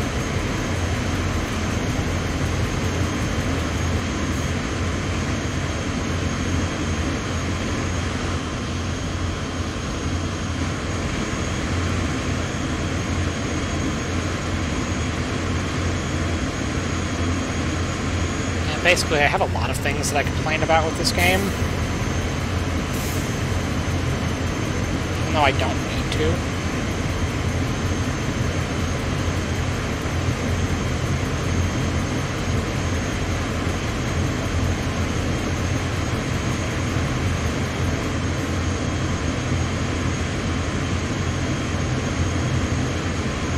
And we look right here.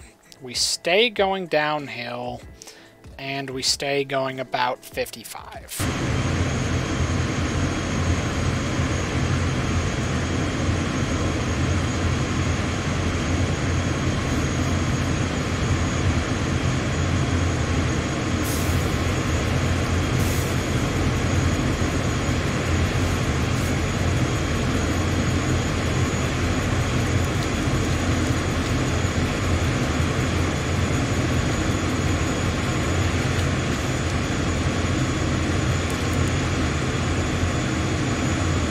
But then naturally you might think, well,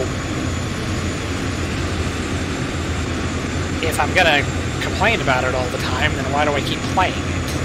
And that is a fair question.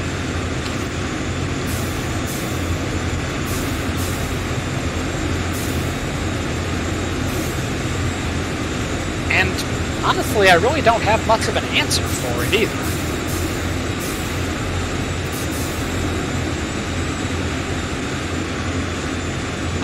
Play it because what other option do I have? Like, I got this game instead of like Train Simulator Classic because in this one I can walk around. I can leave the cab and I can go out and actually couple and decouple the cars. I can walk around the yards, I can pick stuff up, I can walk around in the cab. That's not really an option with any other train simulator except for Derail Valley.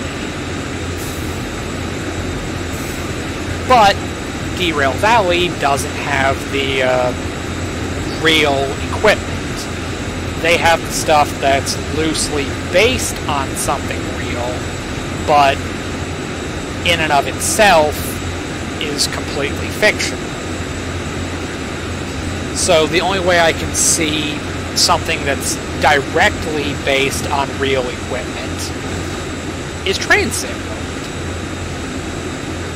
So the ability to walk around and explore somewhat realistic equipment that I might actually plausibly see in real life is to play this.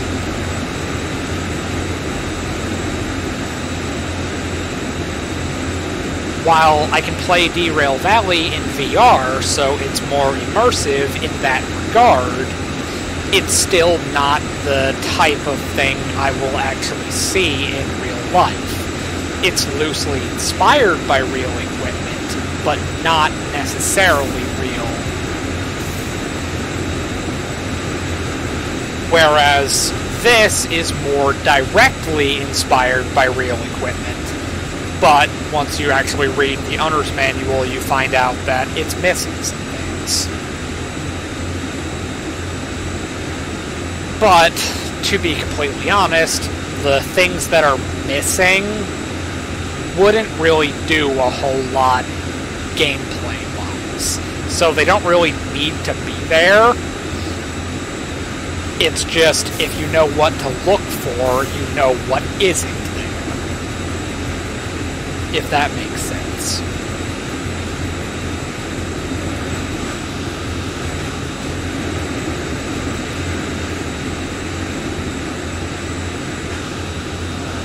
So let's apply some brakes.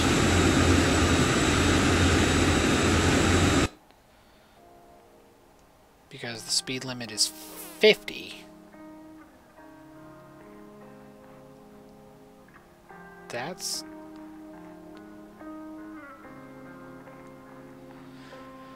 Okay, I mean, I guess it makes sense if the numbers are under the line. So each gradient is 20 miles an hour. So yeah, 50 would be about in the middle. Okay, so yeah, I guess it's right. It's just weird.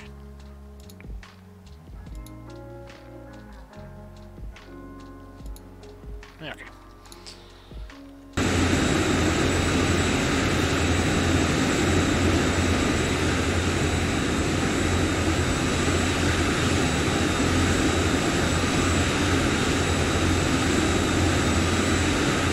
So yeah, 50's fine.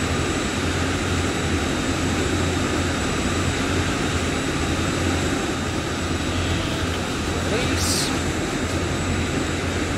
And it'll slowly start speeding back up again. Let's save again.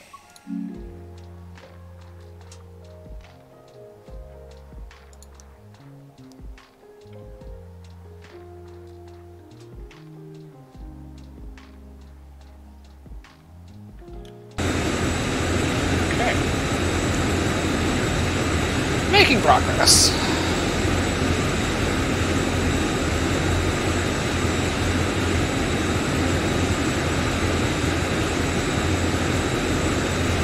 Although I do wonder if keeping the independent brake applied even at 20%, if that's probably a bad idea. Because keeping the brake applied would cause the brake shoes to heat up. They would fade and ultimately fail. It would just take a long time for it to happen.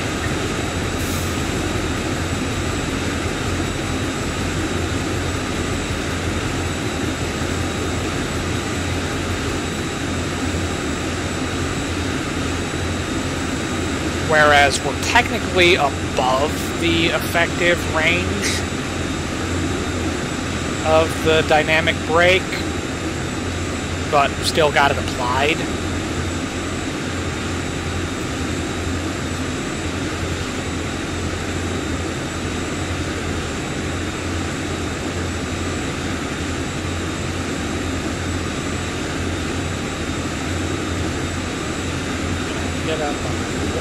Get up to 47, I'll apply the train brake again.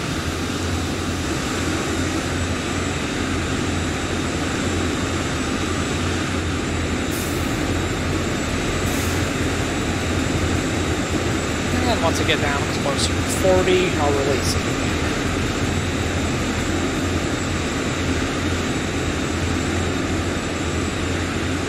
And basically this apply and release cycle that I've started using, it's gotten me through the scenarios in this, so I've started applying it to when I play Derail Valley.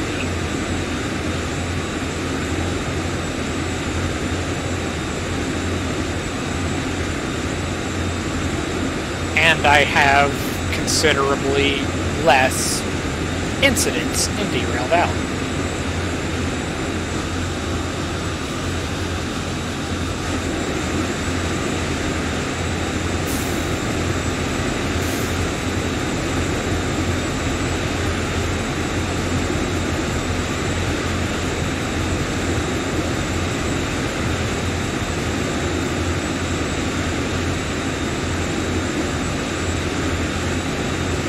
Now, you might make the argument that by doing everything kind of like slow and methodically in Derail Valley, I probably don't have the most exciting or compelling of gameplay to watch. But I'm still having fun with it. And if anybody decides they want to tune in and watch, well, clearly they find it entertaining too. Or at least they find something entertaining. In this specific case, clearly I used the automatic brake for way too long. I didn't need to go down to 35. I could have released it long before I did, but I chose not to.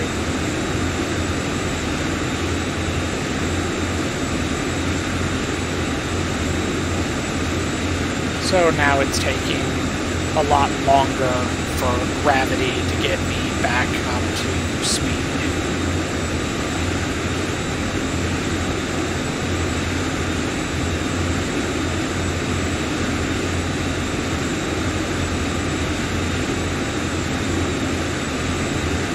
But it is kind of cool to get back into this game for a little while.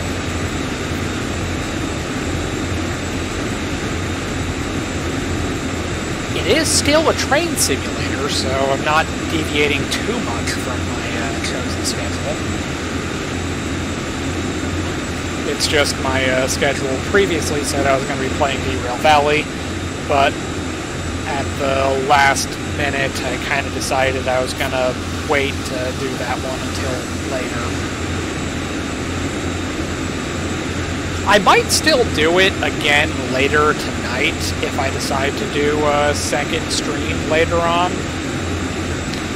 but I haven't definitively decided if I'm going to do that or not. I might. If I do, I might play Derail Valley, or I might play something else. I don't really know. I'm still kind of like testing out like what I want to do, so I don't get like overexposed or like burnt out on something. So I'm trying to mix it up and play some different things, which is why I started that whole other series, starting over in Carrier Command. That one's oddly been more popular than I thought it would be.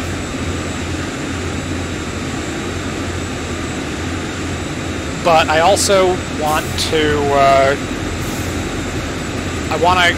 consider doing another VTOL VR stream where I publicly test out my updated multiplayer mission. So that's on the table. I also have a couple other things. Like yesterday I attempted to play H3 VR, but I had to get off the internet after only like being live for like 10 minutes. So I deleted that VOD and I just didn't try again. So I could probably pick up and do that one again. And that would probably be cool. Basically, I've got a lot of options of things that I can play and do for another stream. The thing is just getting around to doing it, you know?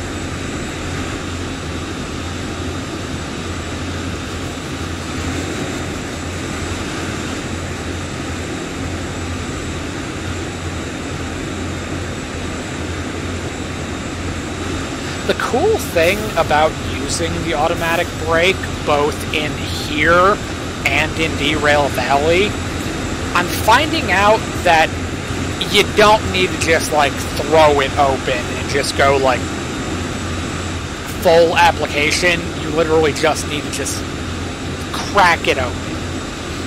Just use enough of the automatic brake that you're slowing down. You don't need to pop the valve for an emergency stop unless you need to make an emergency stop. So you kind of have to learn how to use the automatic brake. And the game, as far as I can tell, at no point does it tell you how to use the automatic brake. It just says, hey, this thing can, it's like the independent will stop the train just using the brakes on your locomotives. The train brake will stop the train using all of the brakes on all the vehicles in the consist. And then it's like, well, that's all good and fine, but how and when do I use them? No idea. Figure it out. So unless you're an engineer IRL, you're probably not going to know by default how to do that. Let me look at the terrain real quick. Alright, you know what? We're going to leave that on 5 because pretty soon we're going to keep going downhill. So just slight braking from the dynamic. There's not a chance I'm coming to a complete stop in 2 miles.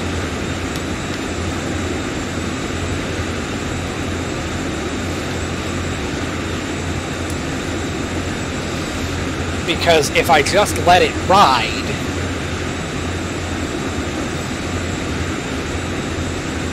or if I cut back on the dynamic brake, I'll lose braking force, and then I'm going to go back downhill, and then I'm going to have to increase it again. So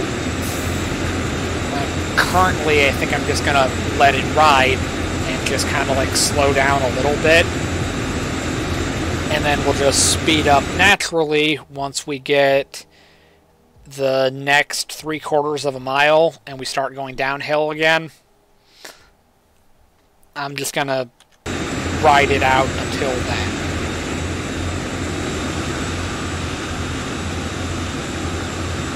So I don't lose the braking force when I go down the hill.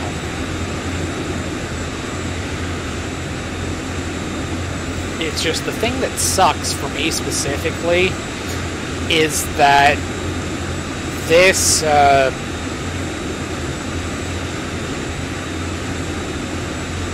this is all kind of like learned through trial and error. At no point does the game teach you how to play. It just gives you the tools, tells you how to turn them on, and then good luck. And then that's all you get. Everything else you have to pick up from watching YouTube videos, watching streams, crashing into something. It's just a lot of stuff that you don't want to learn that way. You want to go into it having an idea of what you're doing.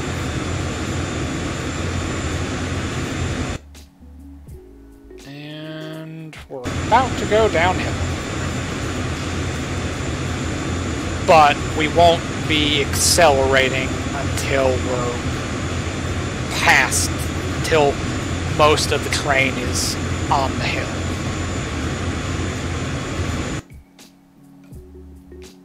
Alright, see, according to that, we're over the hill, or we're on the downward slope, just about.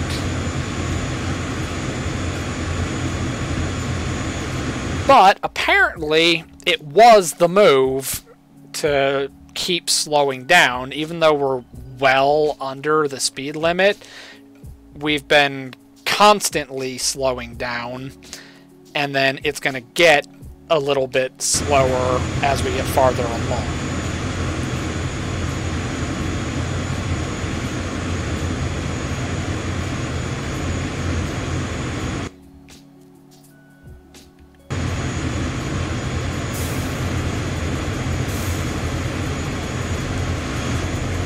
We need to slow down.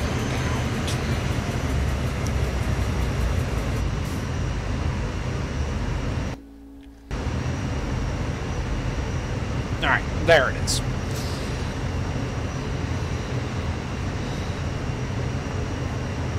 I didn't want to dial back the dynamic brake, but we're going less than half the speed limit. Probably need to speed up a little bit.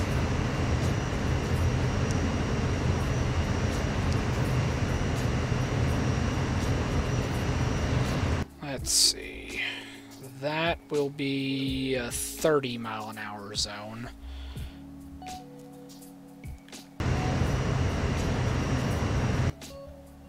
But to be fair, that's 5 miles out.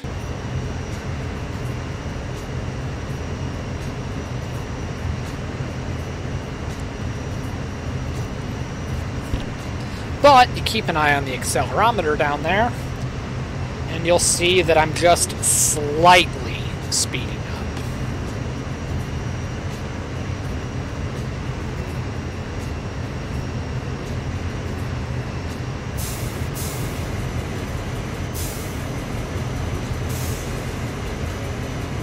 So let's get this back up to 4. I don't know why this has like 10 increments. Like, why doesn't it just have like even notches, just like the throttle has? Do the tenths matter? Is that a thing? I don't know.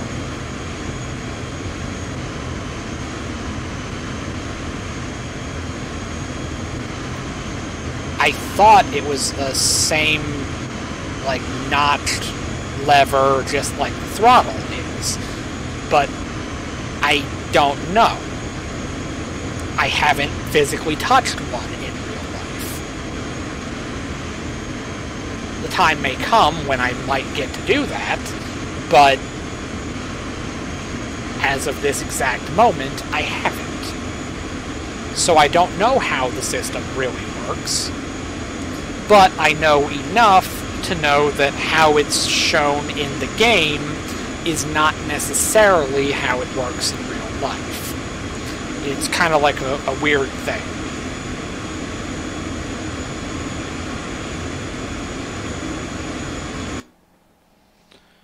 Alright, so we are 4 miles away from a 30-mile-an-hour zone.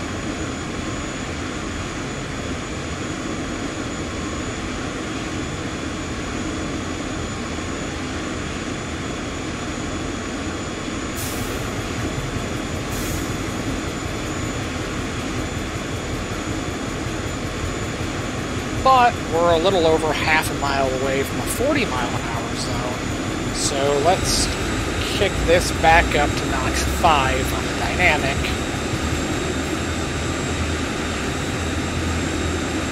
And get ready to start staying under 40.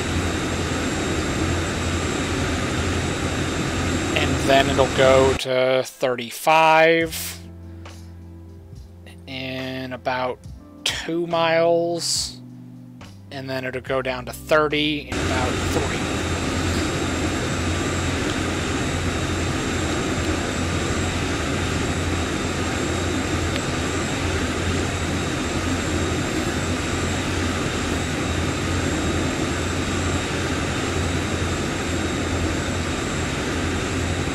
Which is interesting because we're not going down the slow track by South Fork, because that's this one right here. That one you can go like 15, not even kidding. These you can go faster.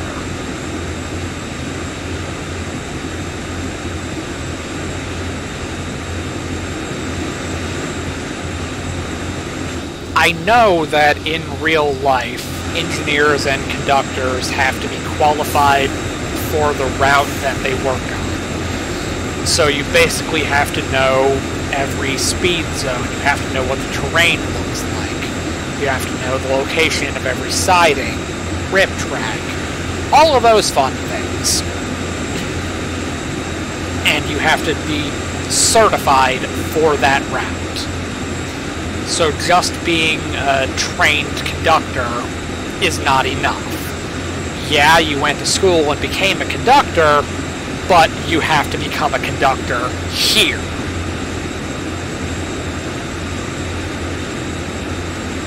So you have to learn the route inside out, backwards, forward, sideways, all that fun stuff. And only then can you go out unsupervised. Which is kind of a scary thing if you think about it. Like, it's a... Like, my experience comes from trucks, okay? That's what I did for a little over a year. I drove trucks.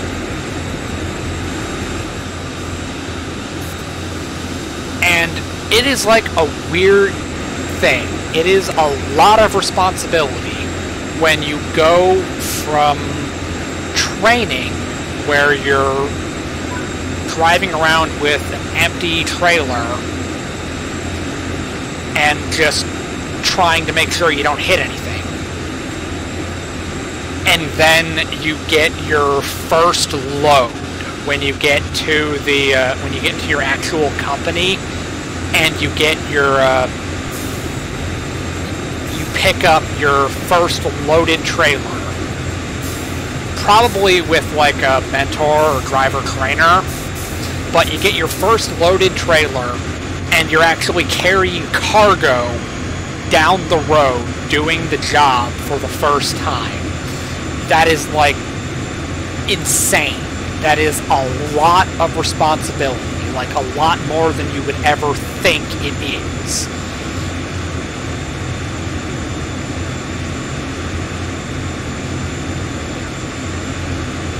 And it's just a whole new world to go from the we're in training, we're teaching you how to do this mindset, to the you are actually doing this mindset. And then it's a whole new thing entirely when you don't have the mentor, the driver trainer. You don't have that person in the cab with you. You are just on the road by yourself. If you want to talk to somebody, you better hope there's someone within radio range of your CB.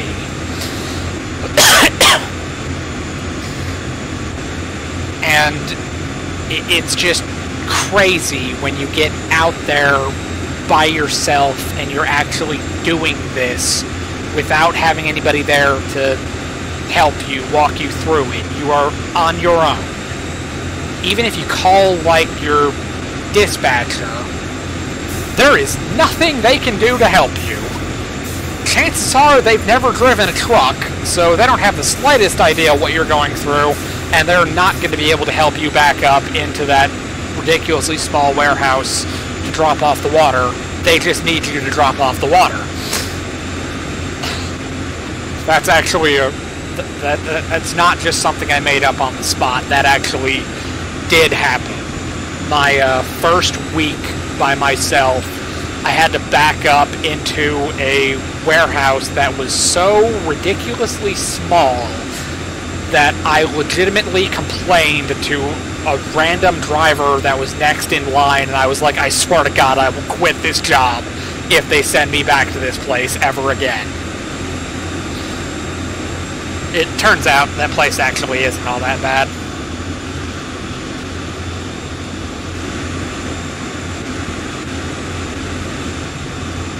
Like, I've been to worse places.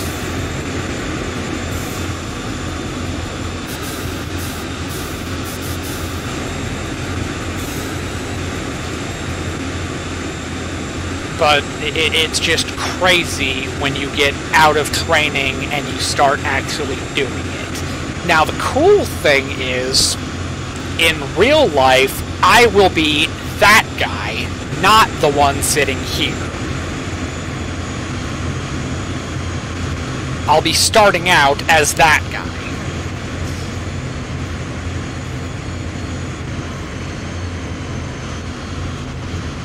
Although now it's pretty safe to say that since I was wrong about the distance, it's only 3.8 miles to the final destination, I am absolutely going to finish this route. Or I'm absolutely going to finish this task on stream.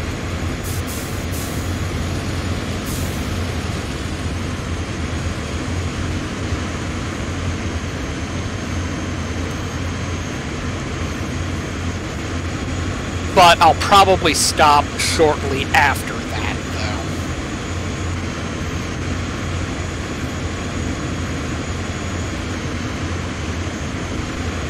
though. I did start a little bit earlier than I normally would have. Like, my usual schedule is I would try to start around, like, 1 o'clock Eastern Time.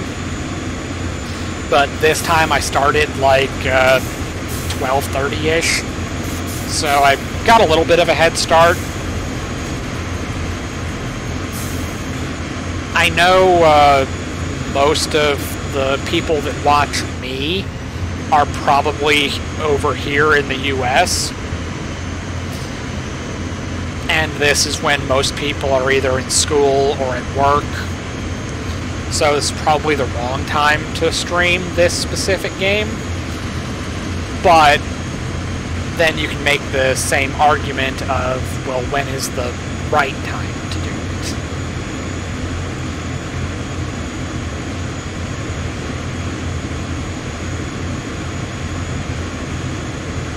But oddly enough, between this and Derail Valley, these videos make they get more views than I would have thought. So I kind of want to stick to these as kind of like my demographic, if you will. Like, this is where my audience is. So obscure simulators, and specifically train simulators, that's what I'm currently known for. So that's what we're gonna do.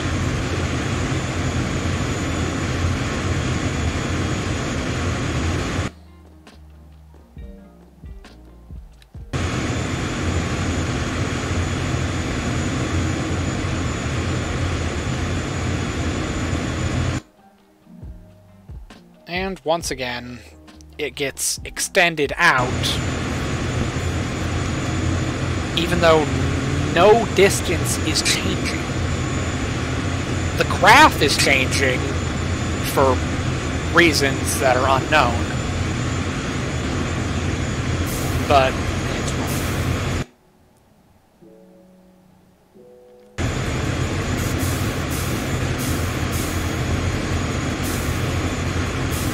It's just another thing for me to rant and complain about.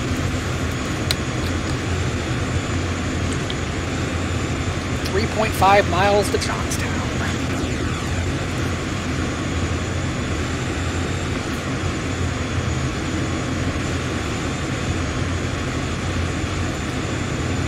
I've actually made a delivery there once, in real life. But only once. Every other time I've just driven past it.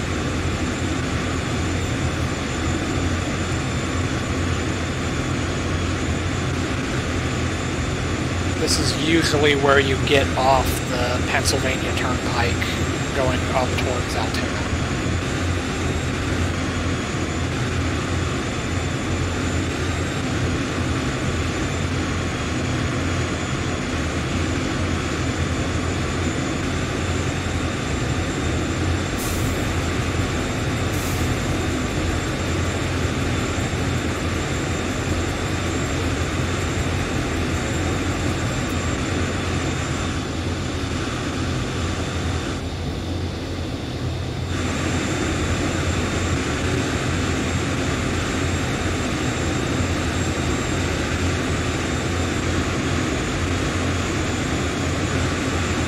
At this rate, I'm definitely going to be somewhere near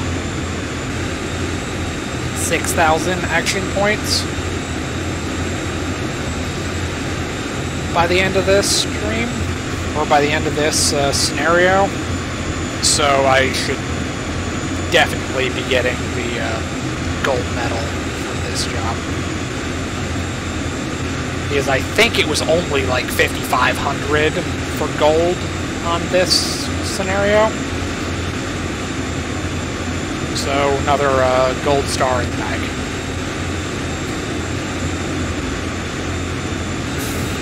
And a bulk of the timetables that I've done on this route have all been with the ES44AC instead of the GP38, because I figure that's the big, like, heavy one.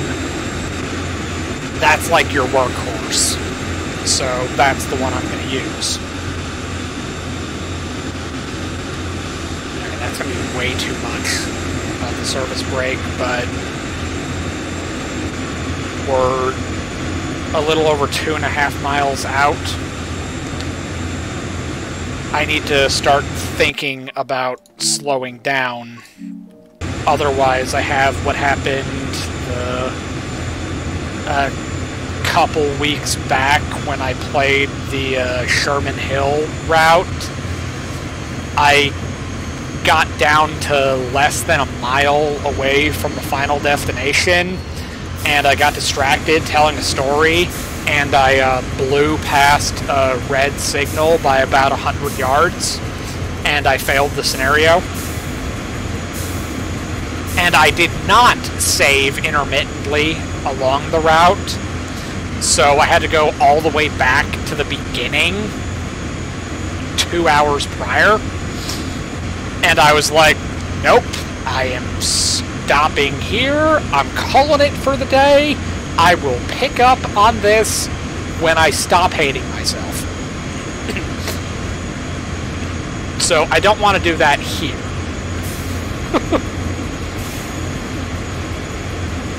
We're down to single digits from the final destination. Messing up now would be very embarrassing, to say the least.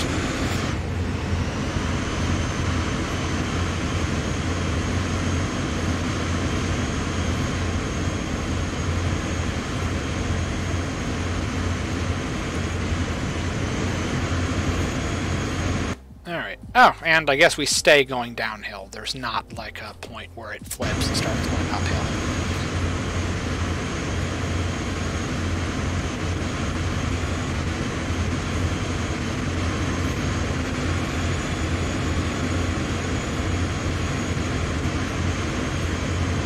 Let's take a look.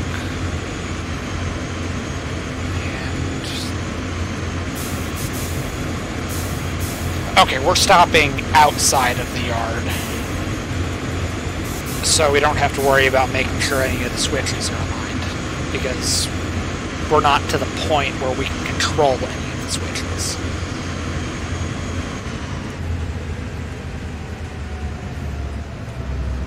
Alright, so let's just turn off the dynamic brake. And I'll have to keep an eye on the speed, or keep an eye on my speed, because now I'm going to have to go back to braking with the automatic brake. So it's going to be a little more finicky. So let's set 25% on that.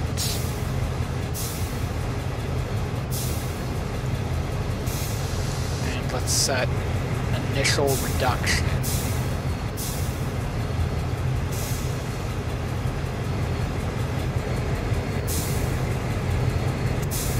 Alright. So that'll get us slowing down a little bit.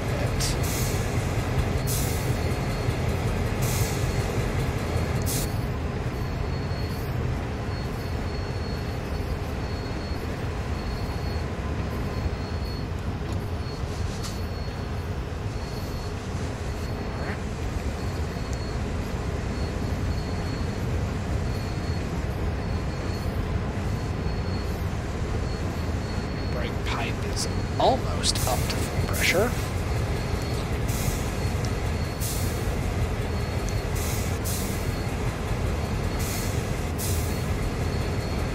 Alright, 2 miles out. Oh yeah, and once we get there, that'll be 500 action points. So yeah, we're absolutely breaking 6,000.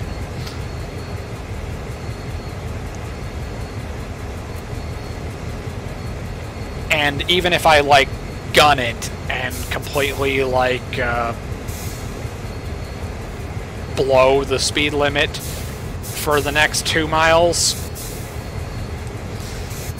and get 0 action points, I'll still get gold, in theory.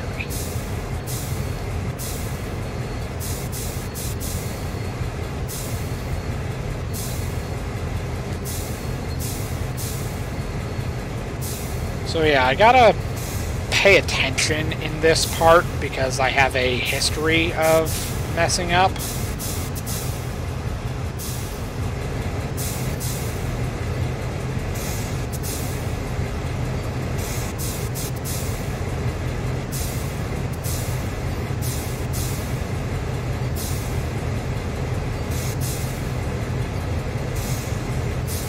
Alright, 1.5 miles.